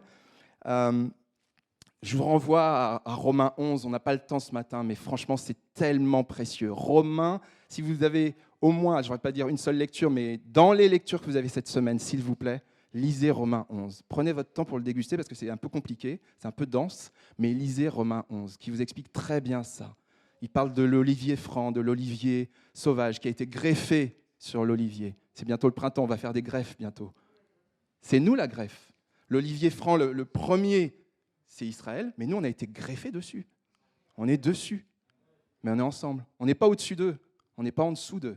On est greffés, parce que c'est la volonté de notre Dieu. Il y a les aînés qui sont les Juifs, et puis nous, on est les petits frères et les petites sœurs. Aimons nos grands frères et nos grandes sœurs, et prions pour que nos grands frères et nos grandes sœurs nous aiment aussi, et nous connaissent et nous reconnaissent. Parce que c'est ça le peuple que Dieu a voulu faire. On va rester peut-être sur nous, mais il faudra qu'on reparle d'Israël une autre fois. Mais il faut qu'on reste sur nous un petit peu. Je vous ai affiché 1 Pierre 2,10. C'est dans le Nouveau Testament ce qui est écrit là. Autrefois, vous n'étiez pas, ça s'adresse à nous, les chrétiens. Pierre s'adresse aux premiers chrétiens, mais au travers d'eux, à nous aussi. Autrefois, toi, moi, nous tous là, à moins qu'il y ait des juifs, peut-être, vous n'étiez pas le peuple de Dieu, mais maintenant vous êtes son peuple. Autrefois, vous étiez privés de la compassion de Dieu, mais maintenant elle vous a été accordée. Alors cette parole, elle est claire, je pense, j'espère. Nous n'étions pas un peuple, et maintenant Dieu a fait de nous un peuple, rattaché à l'olivier franc, à Israël. Amen. Quand je parle d'Israël, je ne suis pas en train de faire de la politique, ce n'est pas Israël d'aujourd'hui, politique, ça n'a rien à voir. C'est vraiment au sens spirituel, hein. On est bien d'accord. Je ne suis pas en train de dire je suis pro, contre Israël, ça n'a rien à voir. On ne fait pas de politique à l'Église. Mais c'est vraiment au sens spirituel, la promesse que Dieu a faite à Abraham. Cette parole-là, on la lit, elle est claire. Mais vous savez que souvent, Dieu ne parle pas en l'air, il ne parle pas comme ça au hasard. Cette parole-là, c'est quasiment mot pour mot ce que Dieu a dit à Osée, au prophète Osée, dans l'Ancien Testament. Je vous donne la référence, c'est Osée 1 à 6, parce que je ne crois pas qu'il y ait 6 chapitres. Osée 1 à 6, jusqu'à chapitre 2, verset 3. Osée, en fait, c'est un prophète, alors c'est un peu spécial. Je ne sais pas s'il y a quelqu'un qui connaît l'histoire d'Osée. Ouais. Catherine, tu pourrais le dire en 2 mots? Peut-être. Tu l'as lu? Il faut un micro, ouais. Bon, c'est pas grave. Je vais la dire rapidement. Très rapidement. Le début de l'histoire d'Osée, c'est un prophète. Dieu lui dit, mon peuple est tellement infidèle, je te demande de te marier à une prostituée. Parce que cette prostituée, pour moi, c'est mon peuple, qui est tellement infidèle. C'est pour moi comme une prostituée. Et symboliquement, je veux que tu te maries à elle et que tu aies des enfants avec elle. Pour symboliser que moi, je suis associé à une prostituée. Voilà. Il y a plein d'autres choses qu'on pourrait dire, mais en bref, c'est ça. Et en fait, il a 3 enfants, et parmi les 3 enfants, il y en a 2 qui s'appellent Lo-Ruhama, et Lo-Ruhama, ça veut dire pas compassion. Je n'ai pas compassion. Vous voyez, ça parle de compassion, là. Okay. Et l'autre qui s'appelle Lo-Hami. Lo-Hami, ça veut dire tu n'es pas un peuple. Et là, ça parle de peuple. OK? Comment? C'est bon? Donc, ce qui veut dire que ce verset-là de 1 Pierre se réfère directement à cet épisode dans Osée, qu'on peut lire dans l'Ancien Testament. Mais encore une fois, le Seigneur nous demande, parce qu'il nous a greffés à Israël. Il y a Israël, il y a nous. Soyons reconnaissants envers Dieu, parce que le Seigneur a voulu nous greffer à sa promesse. Amen. Merci Seigneur, parce que je suis racheté aussi, je suis dans la promesse d'Abraham. Mais soyons reconnaissants, mais soyons humbles aussi. Et ça, on le trouve très bien dans Romains 11, lisez-le, vous le verrez. Il n'y a aucune raison de se sentir ni supérieur ou de se vanter de quoi que ce soit. Le Seigneur nous a juste fait grâce. Il nous a juste fait grâce. Et une chose que je tiens à dire, très importante, c'est que l'Église ne remplace pas Israël. il y a Israël, il y a l'Église, mais l'Église n'efface pas Israël. Israël est toujours dans la promesse. Amen. En tout cas pour ceux qui reçoivent et qui acceptent Jésus-Christ le Messie. Amen. En clair, aux yeux de Dieu, les Juifs qui reconnaissent Jésus comme le Messie et le chrétien, je l'ai déjà dit, mais je le répète, je trouve que c'est important, surtout par les temps qui courent. Donc les Juifs qui reconnaissent Jésus comme leur Messie et les chrétiens nés de nouveau ne forment aux yeux de Dieu qu'un seul peuple. Amen. Amen, amen. Au final, Dieu se forme un peuple qui est hybride, qui souhaite souple, qui souhaite malléable, mais il a des buts. Il ne fait pas les choses comme ça juste pour dire « tiens, je fais un peuple ». Voilà, il y a une raison à tout ça. On va avancer un petit peu. Ce que je vous propose, c'est de voir un petit peu que Dieu forme un peuple. Alors, quand Dieu parle de peuple, il parle de plusieurs choses en fait. Il y a plusieurs images qui nous viennent. D'ailleurs, quelles sont les images qui vous viennent quand on parle de peuple de Dieu dans la Bible? Quand on parle du peuple de Dieu, on parle de quoi dans la Bible? Les images. Comment? Alors, il y a Abraham, d'accord, mais les images, les symboles, les allégories. Comment tu dis? L'Église, ouais. Merci, il y a le troupeau. Un berger avec ses brebis, donc un troupeau, ouais, c'est ça. Il y a quoi d'autre comme image qui est utilisée souvent dans la Bible? La maison. Amen. Il y a la maison, la famille de Dieu, les enfants de Dieu. Amen. Ok. Ben oui, c'est exactement ça. La famille. Là, j'ai pris une photo, c'est pas ma famille. Hein. Ça aurait pu, mais voilà. Une famille, la famille de Dieu, les enfants de Dieu. L'image qui est utilisée, c'est aussi un trésor. Bon, j'ai pas trouvé d'image de trésor, mais je trouvais une tirelire, donc on fait avec. Voilà, chacun, voilà, c'est en fonction de mes moyens, voilà. Voilà. Oui, Brigitte. Le fils aîné, ouais. Alors, on va dire que c'est dans la famille, mais effectivement, il y a cette dimension-là, ouais. L'image que Dieu utilise, on l'a dit, c'est le troupeau. Il y a aussi l'image d'un vase d'argile, le vase. Je vous ai parlé de malléable tout à l'heure, c'est pas pour rien. C'est vraiment tellement important. Mais je voudrais juste qu'on s'arrête sur une analogie, quelque chose que je vis actuellement. Actuellement, Nadège et moi, on est en train de faire construire notre maison. Donc c'est un chantier, c'est passionnant, c'est beau, c'est intéressant. On voit la maison qui se dresse, etc. On se dit, oh, tiens, on va vivre là-dedans. Mais c'est compliqué parce que tout ne se fait pas exactement comme on veut, dans les délais, etc., etc. Donc, si vous voulez bien, parce que j'ai appris 2-3 choses par rapport à la construction d'une maison depuis maintenant presque un an, on va juste voir quelle est cette maison que le Seigneur est en train de former. Parce que Dieu se forme un peuple. Mais ce peuple, il a une forme particulière. Je voudrais juste qu'on s'arrête sur l'image de la maison. Ça vous va? Vous n'avez pas le choix, de toute façon. Non, voilà.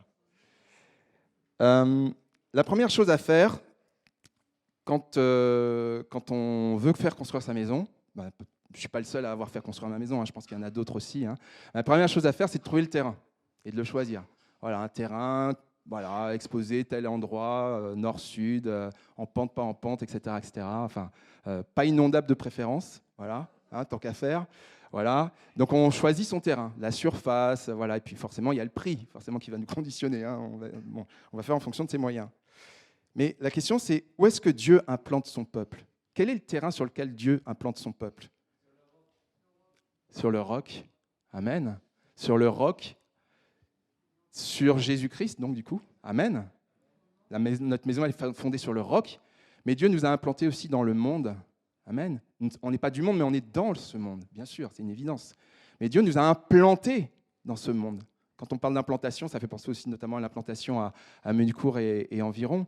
Mais on est implantés, on est parmi les gens. Et Dieu veut qu'il en soit ainsi. Il ne veut pas qu'on soit à part des gens. Voilà, ce n'est pas son plan. Et encore une fois, il nous rattache.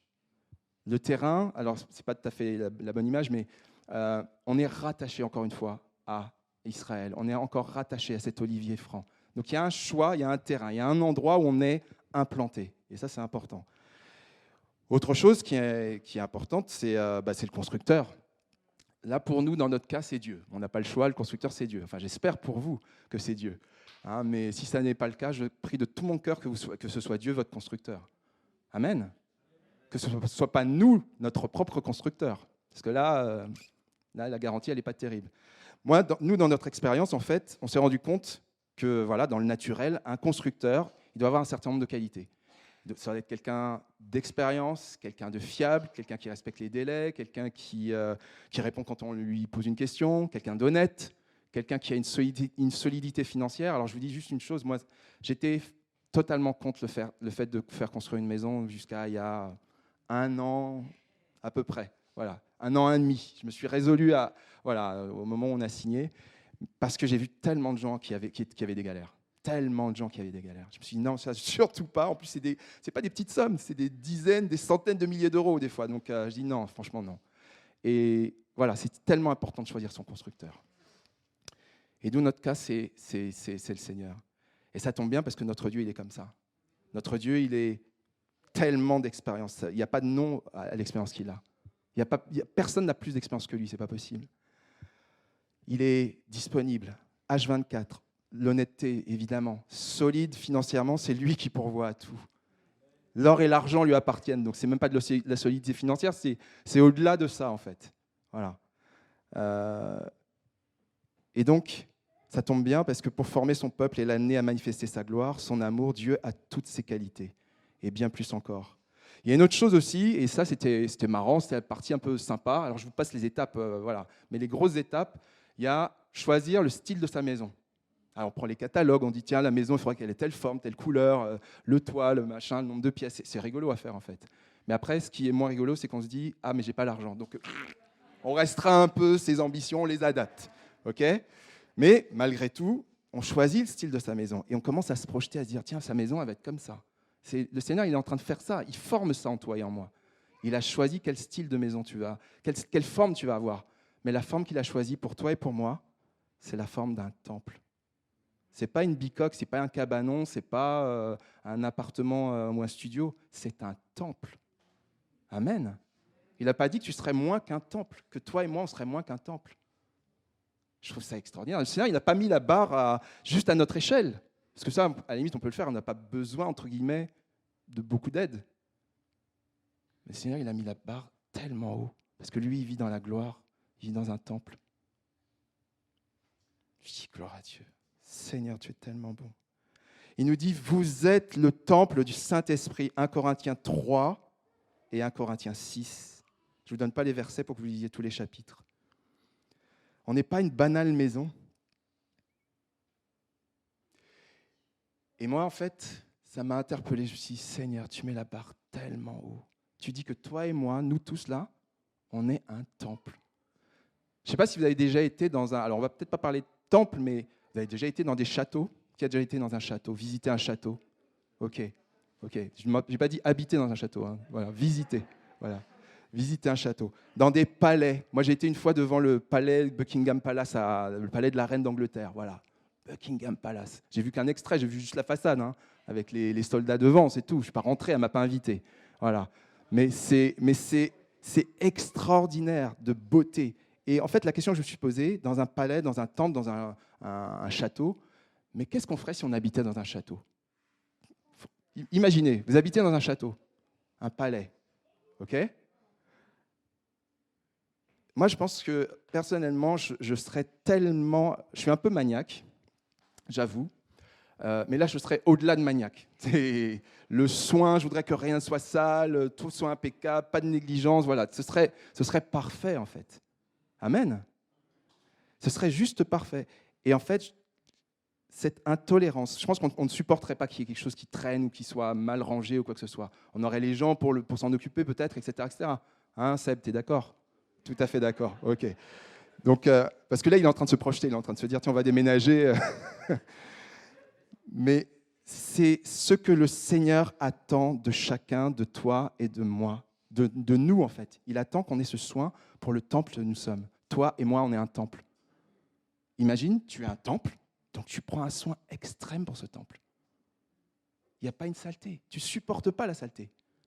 Tu ne supportes pas, du coup, le péché. La tentation, quand elle vient, tu la repousses tout de suite. Amen. Tu ne la laisses pas s'installer. Ce n'est pas possible dans un palais. Ce n'est pas possible dans un temple. Amen. Vous imaginez la reine d'Angleterre accepter? Je ne crois pas qu'elle soit très très cool là-dessus en fait. Je ne la connais pas personnellement, mais je ne pense pas qu'elle supporterait des saletés ou des choses comme ça dans son temple. C'est pas possible, enfin dans son palais.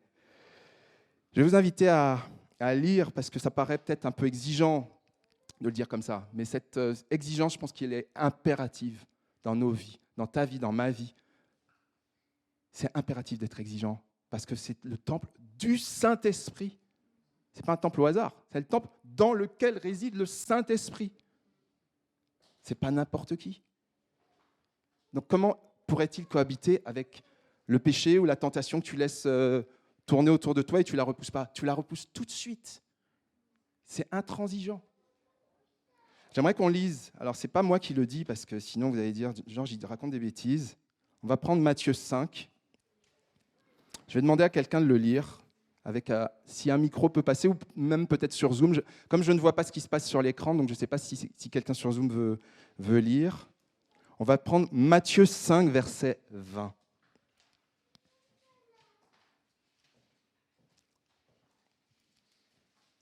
Matthieu 5, verset 20. C'est Jésus qui parle. Il faudrait lire tout le contexte, mais qui peut lire, s'il vous plaît? Matthieu 5, verset 20, c'est Jésus qui parle.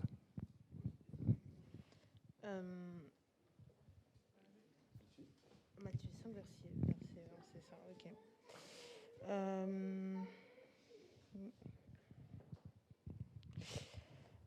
Oui, je vous le dis, obéissez à la loi mieux que les maîtres de la loi et que les pharisiens. Sinon, vous n'entrerez pas dans le royaume des cieux. Amen. Obéissez à la loi. Jésus parle de la loi, alors qu'il est venu apporter la grâce. Mais il est venu accomplir la loi. Ça, je n'ai pas le temps de développer, mais c'est vrai que c'est tellement important. Le Seigneur nous dit que notre justice, notre intégrité, notre exigence doit être au-dessus de celle de ceux qui enseignent la loi. Ça veut dire que Dieu a un degré d'exigence vis-à-vis de nous qui est très important. Amen. Mais grâce à Dieu, ce n'est pas juste par nos propres forces, parce que sinon, là, on a tous un poids qui s'appesantit sur nos épaules, et on se dit, c'est pas possible, je ne vais pas y arriver. Le Seigneur fait grâce, c'est qu'il nous a dit qu'il était toujours avec nous, et qu'il nous a donné son esprit. Amen. Il nous a donné une église, il nous a donné des frères et sœurs qui prient pour nous, qui nous soutiennent, qui nous encouragent, et on se rend compte que c'est possible.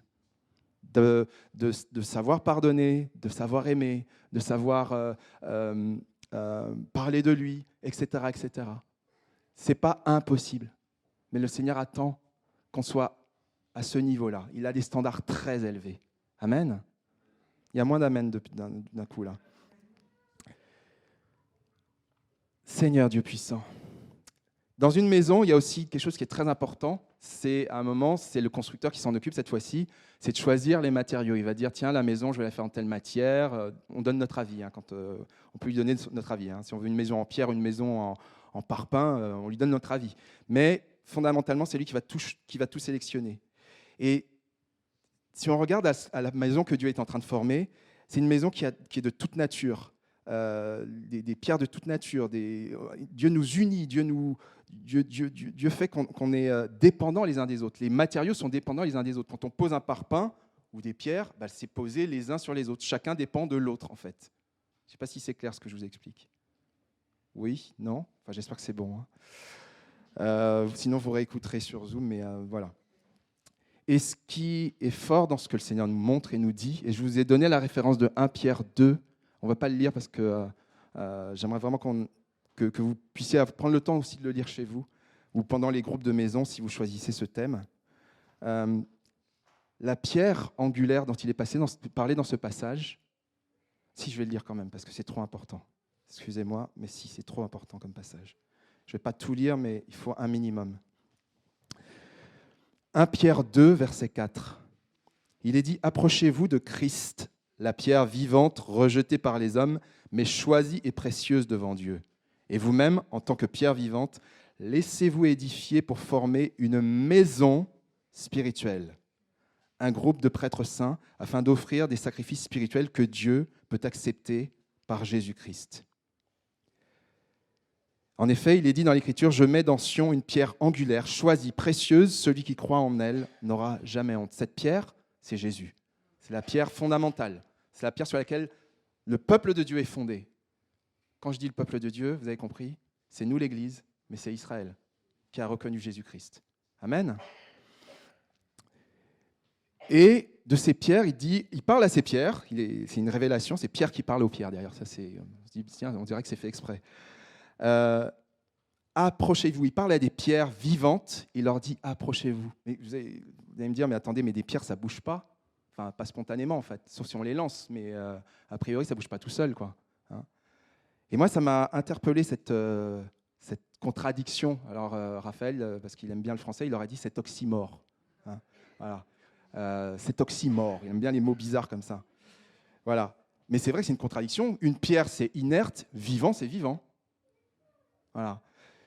Pourquoi cette expression? Moi, j'ai l'impression que ça veut dire deux choses. Ça veut dire que Dieu nous parle de pierre, de solidité, et il nous parle en même temps de dynamique. Il nous parle d'être solide dans les convictions qu'on a dans la parole, mais être aussi prêt, toi et moi, prêt à suivre le vent de l'esprit là où il te dit d'aller. Il faut que tu aies les deux. Il faut que nous ayons les deux. Ancrés dans la parole et conduits par le vent de l'esprit. C'est cette pierre vivante que le Seigneur attend. Et Dieu veut bâtir son peuple, mais le point de rencontre, on l'a dit tout à l'heure, c'est Jésus-Christ. Parce qu'on est toujours dépendant de Jésus-Christ. Sans moi, vous ne pouvez rien faire, dit Jésus. Autre chose, c'est dans une maison, il y a des aménagements de base. Donc la maison, elle commence à prendre forme. On voit le sol, les cloisons. On commence à raccorder à l'eau, à l'électricité ou au gaz, si on a du gaz, la peinture, l'Internet, etc., etc. Donc là, la maison, elle commence un petit peu à prendre forme. Ça nous parle. Dieu se forme un peuple. La forme de cette maison, enfin, la forme de ce peuple, c'est une maison. Et cette maison, elle a besoin d'entretenir sa vie spirituelle. C'est l'entretien.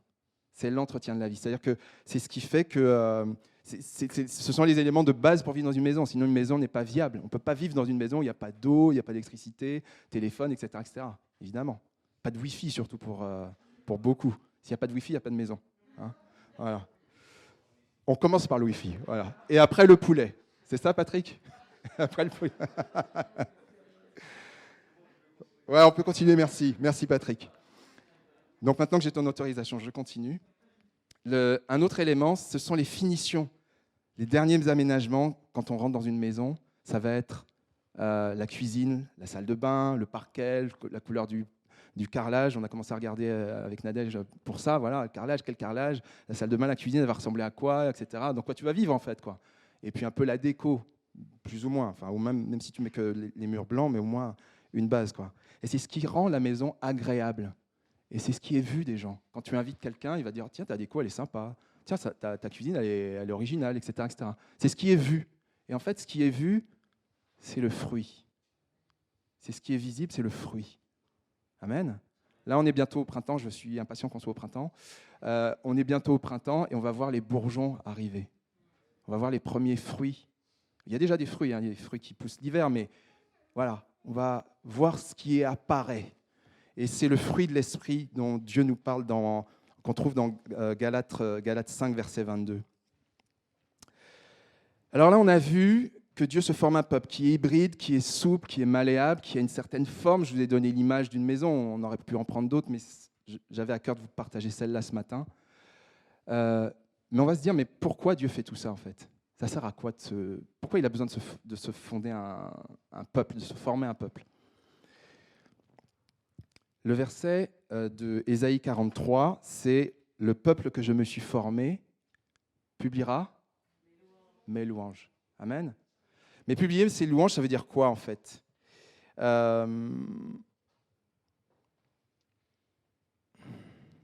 Publier les louanges, en fait, il ne faudrait pas qu'on reste juste restreint sur le chant, la danse, la musique, etc. La louange, c'est bien au-delà de ça. J'espère que vous en avez conscience, mais c'est vraiment, on va aller un petit peu dans le détail. Alors, ce que je vous propose, c'est qu'on regarde ça de deux façons, pour les quelques minutes qui restent. C'est aujourd'hui, à l'heure du coronavirus, qu'est-ce que ça veut dire? Qu'est-ce que ça veut dire? Dieu se forme un peuple, aujourd'hui, là, en 2021, et peut-être dans les mois et les années à venir, si le Seigneur n'est pas revenu avant. Et puis après, on va regarder un peu dans l'éternité ce que ça peut vouloir dire. Mais on va prendre le temps là sur cette question. Que veut faire Dieu aujourd'hui face à un monde en souffrance? C'est une très vaste question. Qu'est-ce que Dieu veut faire dans un monde en souffrance tel qu'il est aujourd'hui? Je n'ai pas besoin de vous le décrire. Voilà, je pense que ça parle à tout le monde. Mais qu'est-ce que Dieu veut faire avec ce peuple? Nous, tous. Alors j'ai une autre question par rapport à ça. Une question qui appelle une autre question. C'est qu'est-ce qu'on voit, qu'est-ce qu'on entend autour de nous actuellement? Là, par contre, je pose la question. Qu'est-ce qu'on voit autour de nous actuellement? Comment? La peur. Comment tu dis? La déprime. Des masques. Beaucoup, ouais. Le désespoir. L'isolement. Ouais. Moi, j'entends parler de choses comme vous, hein, terribles, des jeunes particulièrement. Ces derniers temps, on parlait beaucoup des jeunes, mais on parlera des personnes âgées à un autre moment. Enfin voilà, tout le monde souffre de cette situation, d'une manière ou d'une autre. Bien sûr, ceux qui sont à l'hôpital, évidemment. Bien sûr, celles et ceux qui ont perdu un proche et ont pris pour eux pour la consolation, ça c'est sûr. Mais il y a tellement de souffrance autour de nous. C'est pour ça que je ne pouvais pas mettre une image autre que celle que j'ai mise à côté de ça. Mais on voit tout ça. On parle de faillites, d'entreprises qui sont en redressement, qui disent pas des gens qui perdent leur travail, etc. Je n'ai pas besoin de développer, je pense qu'on a tous compris. Mais la question, c'est qu'est-ce que Dieu veut faire au travers de ça? C'est ça la question. Qu'est-ce que Dieu veut faire au travers de toi et de moi par rapport à ça? Et moi, je me suis rappelé d'une chose, c'est que, alors, bien sûr, l'Église avec un grand E, qui inclut l'Église catholique, protestante, l'Église existe depuis 2000 ans. 2000 ans. Ce n'est pas hier matin, 2000 ans. Il y a eu beaucoup de choses de très positives et de très négatives que l'Église a portées, malheureusement. Et souvent, les gens qui n'aiment pas Dieu ou qui ont quelque chose vis-à-vis de Dieu ou vis-à-vis de la religion, c'est souvent ce qu'ils nous disent, ils te disent « ouais, mais il y a eu les croisades, il y a eu ceci, il y a eu cela, etc. » C'est vrai, il y a eu beaucoup d'erreurs qui ont été commises par des gens qui, au nom de Dieu, qui se sont servis du nom de Jésus-Christ, du nom de Dieu. Quelle horreur! Pour commettre des crimes et des horreurs, des guerres, etc., etc. Forcer des gens à se convertir et tout. Et ça, ce n'est pas du tout le cœur de Dieu. Mais n'oublions jamais, et rappelons-nous aussi, et je pense que c'est super important, que l'Église a aussi été une bénédiction pour beaucoup de gens. Avant qu'on parle d'hôpitaux, les gens qui prenaient soin, c'était des religieuses. Les gens qui enseignaient, c'était des moines, etc. Et souvent, l'Église, même jusqu'à aujourd'hui, elle est en première ligne en tant qu'Église, par des associations, peut-être nous à Cœur Ouvert, etc. Elle est en première ligne pour celui qui est à la rue, pour celui qui est victime d'épidémies, celui qui est victime de catastrophes naturelles. Quand il y a des tremblements de terre ou des tsunamis, souvent c'est l'Église, souvent ce sont des associations chrétiennes, pas que. Je ne suis pas en train de dire qu'il n'y a que les chrétiens qui ont un cœur. Il y a plein de gens qui ont un cœur, mais ils sont souvent conduits par l'Esprit de Dieu, parce que c'est l'Esprit de Dieu qui les pousse à faire ça. Amen. Parce que l'Esprit de Dieu est plein de compassion et d'amour. Et c'est notre vocation d'être en première ligne. C'est notre vocation d'être en première ligne en tant qu'Église. Amen. Individuellement, collectivement, notre vocation, ce n'est pas juste de regarder, de souffrir et de dire, en attendant que ça se place, qui est le vaccin, qui n'est pas le vaccin. Non, notre vocation, c'est d'être en première ligne pour celles et ceux qui souffrent. Il y a des jeunes étudiants qui souffrent, qui dépriment dans leur studio. Il y a des personnes âgées, des personnes isolées qui souffrent. Il y a des personnes qui souffrent dans tous les sens. Dans tous les sens. Seigneur, qu'est-ce que tu veux que je fasse? On doit être une partie chacun et chacune de la solution, pas du problème. Amen. On est tous, moi je vous regarde là tous là et je ne peux pas voir ceux qui sont sur Zoom, mais nous sommes tous individuellement une part de la solution. Amen. Alors, quelques références, parce qu'il ne s'agit pas d'aller comme ça, allez, on va imposer les mains aux malades, etc., partir n'importe comment. Voilà. Le Seigneur est un Dieu d'ordre, un Dieu sage, un Dieu d'amour. Mais quelques paroles sur lesquelles on pourrait s'appuyer aujourd'hui. Le Seigneur nous dit, avant toute chose, aimez-vous les uns les autres. Ça paraît banal, hein, mais c'est tellement essentiel, c'est juste la base de tout. Aimez-vous les uns les autres comme je vous ai aimés. Et c'est la marque de fabrique des enfants de Dieu. Parce que dans le verset qui suit, c'est à cela que le monde reconnaîtra que vous êtes mes enfants. verset 35. L'influence, vous êtes le sel de la terre et la lumière du monde. Matthieu 5. On connaît ce passage, en tout cas pour ceux qui connaissent le Seigneur depuis quelque temps, on connaît ce passage. Si vous ne le connaissez pas, découvrez-le. C'est une bénédiction.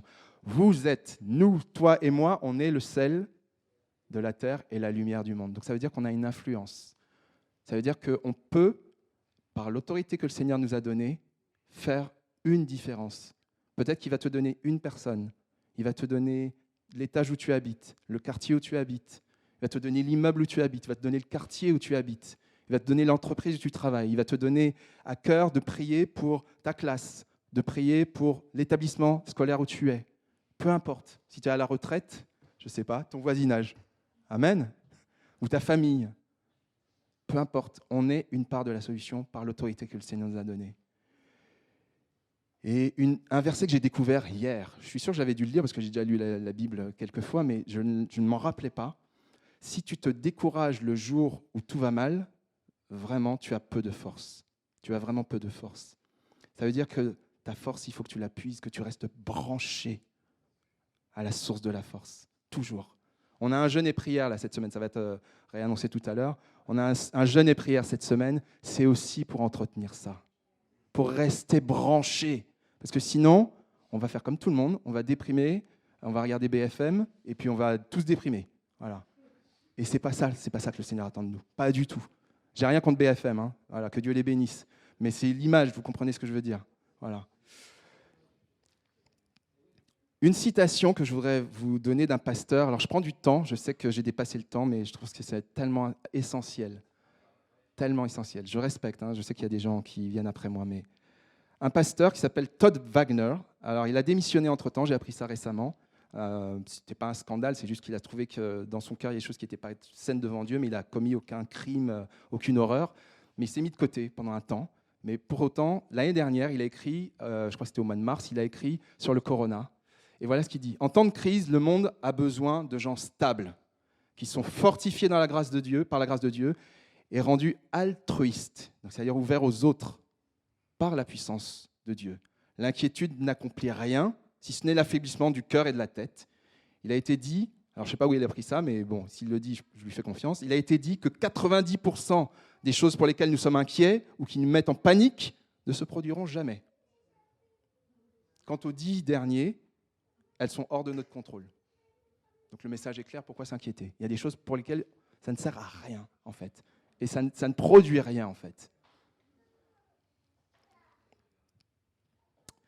Alors, la question c'est, et nous, et toi et moi, à Pontoise, dans cette église, à Menucourt ou ailleurs, pour les personnes qui nous écoutent ailleurs, publier la louange de Dieu, ce n'est pas simplement chanter ou jouer d'un instrument, on l'a dit, c'est montrer notamment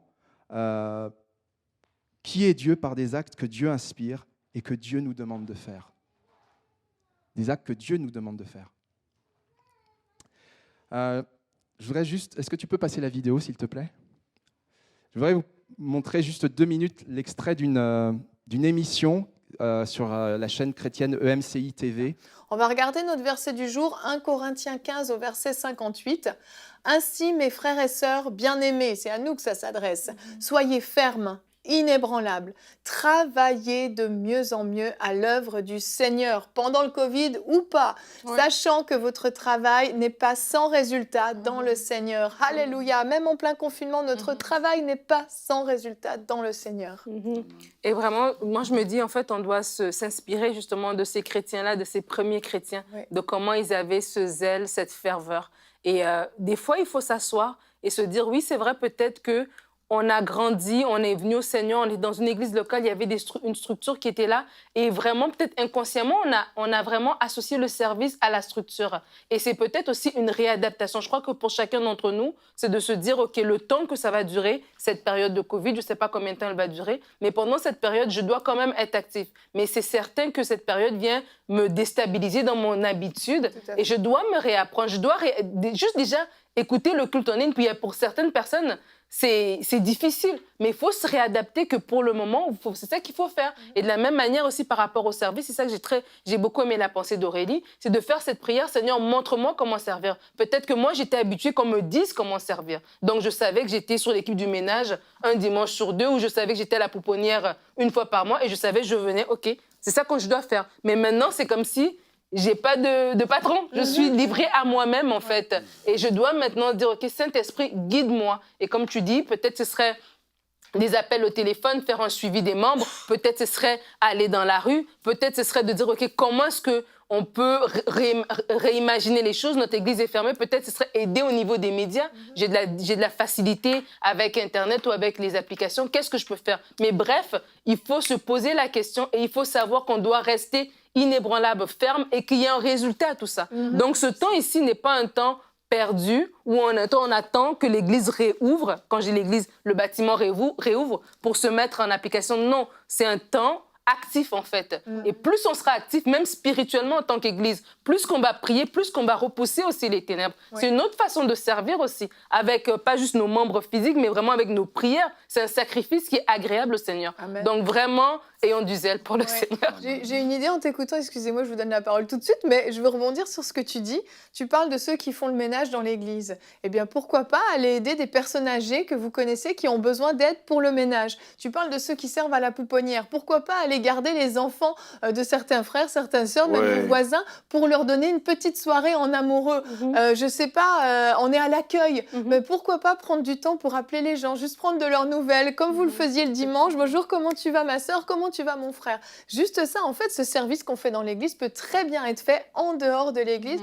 Pratiquement chaque département, en fait, peut se reproduire à l'extérieur. Voilà, je voulais juste le dire parce que je pense que ça peut donner des idées à certains. Je pense que voilà, ça nous permet de nous dire qu'on est une partie de la solution, qu'on a des choses à faire par la grâce de Dieu.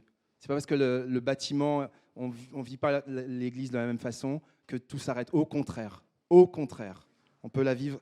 Dieu peut nous donner de pouvoir réinventer les choses, repenser les choses. On va avancer, terminer. C'est la vocation de ce peuple dans l'éternité. Elle nous est décrite notamment dans l'Apocalypse. Au chapitre 21, versets 1 à 4. « Puis je vis un nouveau ciel et une nouvelle terre. Car le premier ciel et la première terre avaient disparu, la mer n'était plus. » Et voilà juste le passage, enfin, je vais sauter juste sur le troisième verset. « Et j'entendis du trône une voix forte qui disait, « Voici le tabernacle de Dieu avec les hommes. Dieu, il habitera avec eux. Ils seront son peuple et Dieu lui-même sera avec eux. » C'est ça que le Seigneur veut pour nous. Amen. À la fin des temps, c'est ça que le Seigneur veut pour nous. Alors, on va juste terminer pour conclure. On s'est demandé ce que Dieu cherche à dessiner, à façonner. Des fois, on ne comprend pas très bien ce qu'il veut faire dans notre vie.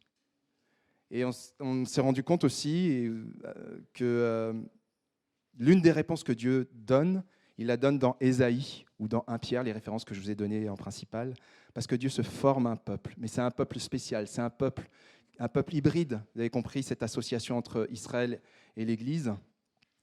Il est constitué de Christ, la pierre angulaire. J'aimerais bien que la télécommande fonctionne.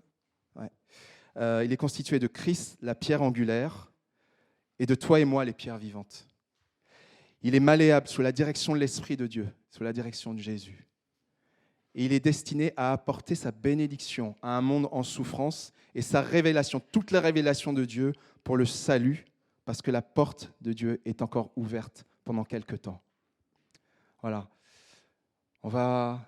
Je vais devoir terminer, mais simplement, alors j'aurais bien voulu avoir la télécommande qui fonctionne, parce que c'est important. Voilà, merci, voilà, hop. Alors je vais simplement afficher les sujets de prière que j'avais à cœur pour vous, parce qu'on va devoir terminer, mais la question c'est si tu es révolté contre Dieu, ou tu ne comprends pas ce que Dieu veut, parce que tu ne comprends pas ses plans, voilà, j'aimerais vraiment prier pour toi. Tu te dis, mais Seigneur, ce que tu es en train de dessiner, ce que tu es en train de faire, je ne comprends rien. Et limite, je ne l'accepte pas. Ben, vraiment, j'aimerais prier pour toi. Et le groupe de louange, vous voulez... Ouais. Et la deuxième prière, le deuxième sujet, c'est si tu as peur de passer à côté de ta destinée face à ce que vit ce monde. Parce qu'en fait, aujourd'hui, on vit des temps très spéciaux. Et le Seigneur nous a donné un rôle. très particulier. Et certainement qu'il nous faut nous placer devant le Seigneur pour dire, mais Seigneur, qu'est-ce que tu veux que je fasse là, aujourd'hui, là? Imaginez les chrétiens qui étaient pendant la Deuxième Guerre mondiale ou la Première Guerre mondiale. Ils ont dû se poser plein de questions. Plein de questions. Ça devait être horrible pour eux. Alors, je ne dis pas que ce qu'on vit, c'est comme une guerre mondiale, mais c'est quand même costaud, quoi. Voilà. Et qu'est-ce que tu veux pour nous? Voilà. Seigneur, vraiment, sois honoré, sois vraiment béni, Dieu Saint glorieux. Celles et ceux qui se sentent concernés par ces appels, sentez-vous libre de vous lever, je vais prier avec vous. Dieu merveilleux, je t'honore et je te remercie parce que tu connais tes plans d'amour, Seigneur Dieu Tout-Puissant. Mais tu vois, parfois on ne comprend pas et on n'accepte pas ce que tu fais. Et je te prie qu'il n'y ait aucune révolte, qu'il n'y ait aucun poids, Seigneur Dieu Tout-Puissant, dans nos cœurs vis-à-vis de ce que tu fais. Mais donne-nous d'être simplement malléables, à ta disposition. Et nous voulons vraiment prendre la forme que tu veux que nous prenions. Ce temple tellement extraordinaire, Dieu Saint, tellement saint, celui qui reçoit ton Saint-Esprit. Et Seigneur, je te prie également pour celles et ceux qui ont peur de passer à côté de leur destinée, celles et ceux qui ne savent pas quel rôle ils doivent avoir dans ce temps.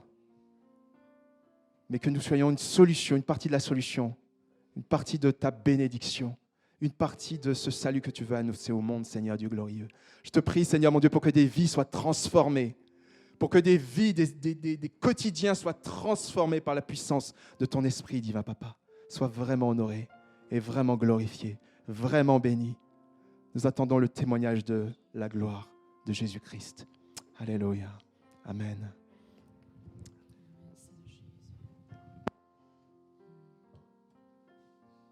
Merci Seigneur Jésus. Merci pour tes plans Seigneur. Merci Seigneur, vraiment. On vous propose encore ce chant qu'on avait choisi et qui est bien adapté. Seigneur, comme un phare dans la nuit, c'est toi qui dirige, c'est toi qui a vraiment formé toutes choses et qui est aussi la lumière interne, la lumière externe, c'est toi qui brilles, Seigneur. Alors, brille aussi sur notre chemin, sur le pas. Et c'est vrai que c'est un pas de foi quand tu ne vous... Voilà, que briller le pas que je fais demain et je ne vois pas toute la route, Seigneur. Je propose de vous lever pour chanter « Sans ta lumière, Seigneur, que ferions-nous dans ce monde ?» Perdu au large, dans le brouillard, au gré des vents, mais Seigneur, avec toi, eh bien, il y a cette formation qui se fait, cette forme qui s'ouvre que je vois au fur et à mesure. Et même si je ne la vois pas, eh bien, j'ai foi en toi et je veux demeurer et promettre de rester accroché à toi.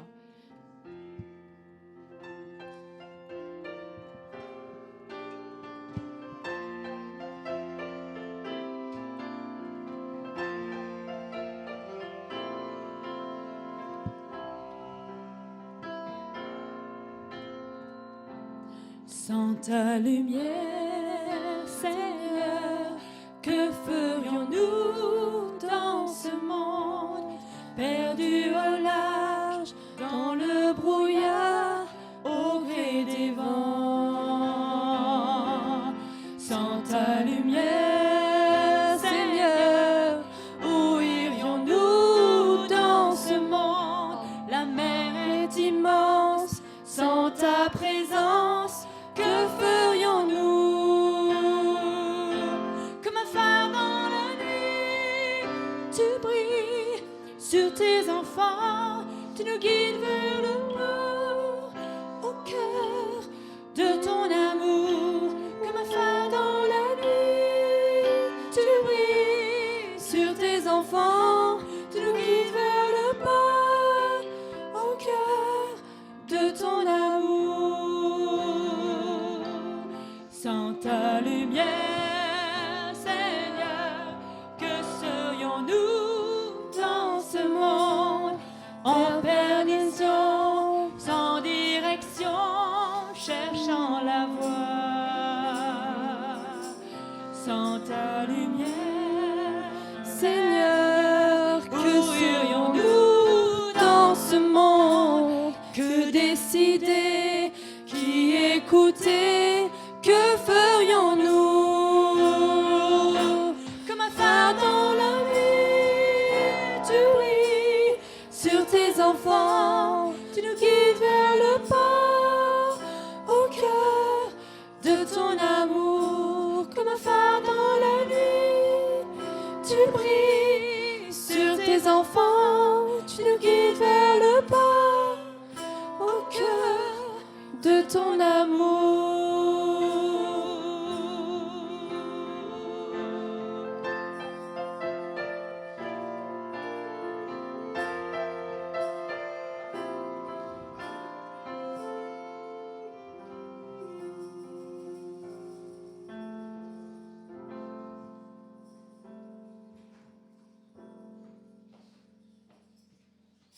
Amen. On va laisser Sarah pour quelques consignes, quelques annonces.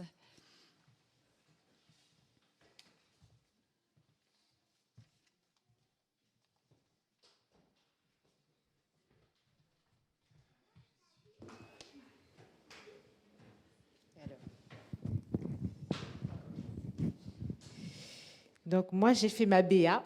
Vous n'avez pas vu au culte, hein, mais j'ai déjà fait ma BA comme elle avait conseillé. Tout ce qu'on peut faire au sein du culte, dans les départements du culte, on peut aussi le faire aussi dans nos vies. Et c'est vrai qu'on se pose des fois beaucoup de questions. Comment on peut servir? Mais des fois, Dieu nous donne simplement les choses du quotidien où on peut servir. Dans nos familles, auprès de nos amis, auprès de nos proches. Donc du coup, il ne faut pas que nous cherchions des fois des grandes choses. Peut-être que certainement Dieu va nous appeler à un moment donné à faire des grandes choses, mais c'est les choses les plus simples, des fois, que Dieu a besoin, que nous saisissons pour nous amener à ces grandes choses. Donc ne méprisons jamais tout ce qu'il y a autour de nous pour servir, pour bénir les autres. Donc sans transition, je vais laisser la place à Philippe qui doit faire une annonce concernant le conseil d'administration. Philippe 1, Philippe 2. Voilà. Allô, bonjour à tous, vous m'entendez bien? Oui. D'accord, super, merci. Oui. Alors voilà, là ce matin, je ne suis pas au milieu de vous. D'ailleurs, tout simplement, je vous donne quelques nouvelles de ma santé. Donc certains sont informés, d'autres pas. Donc voilà, c'était il y a une semaine, lundi dernier. J'étais à une séance de kiné et lors d'un exercice qui m'a été donné, un exercice qui était assez banal, eh bien, j'ai une déchirure complète du tendon d'Achille de ma jambe gauche. Donc, c'est très douloureux. Mais le Seigneur a béni quand même parce que j'ai pu avoir un rendez-vous un chirurgien de la clinique du sport à Paris le jour même. Et puis, j'ai été opéré donc jeudi. Voilà, donc les choses suivent leur cours. Donc, c'est pas facile. Je dois garder ma jambe levée pendant au moins une semaine, constamment. Et puis, donc, ça reste douloureux. Il y a des hauts, il y a des bas. C'est un peu compliqué, mais je voulais vraiment, vraiment vous remercier. Tous ceux qui m'ont soutenu aussi, qui étaient informés et puis qui ont pu me donner des mots d'encouragement, qui ont pu m'appeler, qui m'ont aidé aussi à passer des examens médicaux. Enfin, il y a plein de choses très, très concrètes qui ont été mises en place. Donc, j'ai vraiment vécu la réalité de la famille de Dieu et ça m'a beaucoup, beaucoup béni. Donc, voilà, je suis vraiment fier d'être dans cette église et puis de tout ce de toute la dynamique en fait amicale qui se passe. Donc, merci à tous pour votre soutien, votre amitié. Voilà, je voulais vous donner quelques nouvelles et à l'occasion, je vous donnerai quelques témoignages. Le Seigneur a ouvert tellement de portes, a tellement béni. C'est incroyable, de façon très concrète. Et puis aussi, je vis des bons moments spirituels avec lui, puisque du coup, je suis immobilisé. Donc, bon, il y a beaucoup de belles choses qui se passent, même dans la douleur et même dans la difficulté. Donc, je veux rendre gloire à Dieu pour ça. Et surtout, vous remercier tous pour votre gentillesse et votre soutien. Ça, c'est la première chose. La deuxième chose, eh bien, je voulais, si on peut passer les visuels, vous parler des votes lors du dernier CA, de la dernière Assemblée Générale qui a eu lieu dimanche dernier. Merci beaucoup, magnifique. L'équipe technique, vous êtes vraiment des prix Nobel. Génial. Donc, tout d'abord, Jérôme Bontemps a été élu à 81,25%, Dominique Brival à 76,25%, Joël Migan 96,75%, Manouchka Niakate à 100% et Nathan Valentin à 94,27%. Donc, pour être membre du conseil, il faut être élu à un minimum 51%, donc c'est 50 voix plus une. Donc là, j'ai mis volontairement des pourcentages parce que c'est plus parlant et c'était par rapport au sondage de Zoom, c'était comme ça que c'était présenté, donc c'était plus simple à calculer. Donc, il faut au moins la moitié des voix et donc tout le monde est largement au-dessus. Donc, effectivement, tout le monde a bien été élu dans le conseil. Et comme cela a été présenté lors de l'Assemblée Générale, donc Dominique Brival, Joël Migan, Manouchka Niakate et Nathan Valentin font partie du conseil et Jérôme Bontemps est un membre... Suppléant. Suppléant, merci beaucoup. voilà, membre suppléant. Donc, il ne sera pas dans le conseil, mais si jamais il y a une place vacante, eh bien, immédiatement, il rentre dans le conseil. Donc, voilà pour les nouvelles. Donc, merci aux nouveaux membres. Je propose d'ailleurs qu'on passe à la diapo suivante, parce que là, vous avez le conseil d'aujourd'hui. Il est donc composé de moi-même en tant que président, et puis ensuite Julie, Mucienne, Dominique, Joël, Manouchka, Nathan et Jérôme en tant que suppléant. Je propose qu'on applaudisse d'ailleurs le nouveau conseil, parce que c'est une très très belle équipe, et on fera du super boulot ensemble, avec l'aide du Saint-Esprit évidemment, et puis le soutien de tous, parce que ce n'est que le conseil, ça ne représente pas toute l'Église, puisque l'Église entière, c'est nous. Donc voilà simplement ce que je voulais dire, et vous dire aussi que aujourd'hui, on va avoir un prochain CA. La date est en train de se former avec la situation. Ma situation, ça a été un peu décalé. Donc, on aura bientôt un conseil d'administration dans lequel on va choisir donc le trésorier ou la trésorière, le secrétaire ou la secrétaire et le ou la vice-présidente. Donc, après, on vous informera donc qui sera trésorier, secrétaire et vice-présidente. Et vous serez informés dès que ce sera fait. Voilà, que le Seigneur vous bénisse. Merci Philippe. Le visuel de la semaine de jeûne et prière. Je vous ai aussi envoyé les identifiants pour vous connecter, puisque comme vous avez compris, nous aurons uniquement nos rencontres par Zoom. Donc ce sera de 19h à 22h. Donc vous avez la possibilité de vous connecter à l'heure que vous voulez, au rythme que vous voulez, mais sachez que les permanences seront ouvertes donc de 19h à 22h. Donc, vous avez chaque jour des lectures qui vous sont proposées. Donc, vous pouvez aussi les lire à part vos lectures quotidiennes. Donc, dimanche, nous aurons notre culte de clôture, de jeûne et prière, avec un temps de célébration, d'action de grâce pour dire merci à Dieu. On peut déjà lui dire merci de tout ce qu'il va faire, mais on aura aussi l'occasion de le remercier, de lui rendre grâce pour ce que nous aurons vécu durant toute cette semaine de jeûne et prière. Voilà. Ah oui, dimanche, bien sûr, on a aussi notre culte avec la suite de la série sur Romains 12. Voilà. Prions pour remettre cette semaine et cette journée à Dieu. Merci Seigneur pour ta parole. Merci parce que elle est puissante, elle est tranchante, elle est saisissante. Elle nous ramène à l'objectif que tu as voulu et que tu veux pour chaque être humain. Merci parce que, comme nous l'a rappelé Georges, tu nous as pas seulement créés, tu nous as formés, tu as mis un souffle au-dedans de nous parce que tu avais des projets magnifiques pour chacun de nous. Comment on ne peut pas te glorifier pour cela? Comment on ne peut pas te rendre la gloire pour tout cela? Parce que ça veut dire que nous ne sommes pas des êtres juste insignifiants. Nous sommes là, nous avons été placés ici-bas sur cette terre pour des choses magnifiques que tu as créées d'avance. Alors je te remercie et nous nous remettons entre tes mains pour que tu puisses continuer avec ton façonnement, ta malléabilité, ta façon de faire pour nous tenir, pour nous porter, pour que tu fasses des choses merveilleuses, non seulement en nous, mais par nous, et que nous soyons là où tu veux que nous soyons. Là où tu veux que nous fassions les choses. Et tu as des plans tellement parfaits pour chaque être humain. Alors nous te remercions d'avance pour tout ce que tu vas faire. Et merci pour les belles destinées que tu as tracées pour chacun de nous.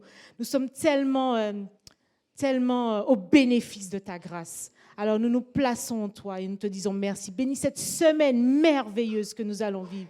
Cette semaine de victoire, cette semaine de guérison, de délivrance, de miracles que nous allons vivre. Nous nous plaçons tous et comme nous l'avons décidé, nous décidons de vivre cette semaine, non seulement en individuel, mais aussi en collectif, pour que les murailles tombent, pour que les victoires se fassent, parce que tu veux un peuple uni, tu veux un peuple qui soit ensemble pour faire des grandes choses. Alors nous te remercions pour d'avance tout ce que tu feras. Et nous te disons gloire, gloire à ton Saint-Nom, en ton nom. Amen. Bonne semaine, soyez bénis. Oui, je crois à la vie éternelle. Je crois que d'une vierge il est né. Je crois à la communion des saints et en ta sainte Église. Oui, je crois à la résurrection quand Jésus reviendra. Car oui, je crois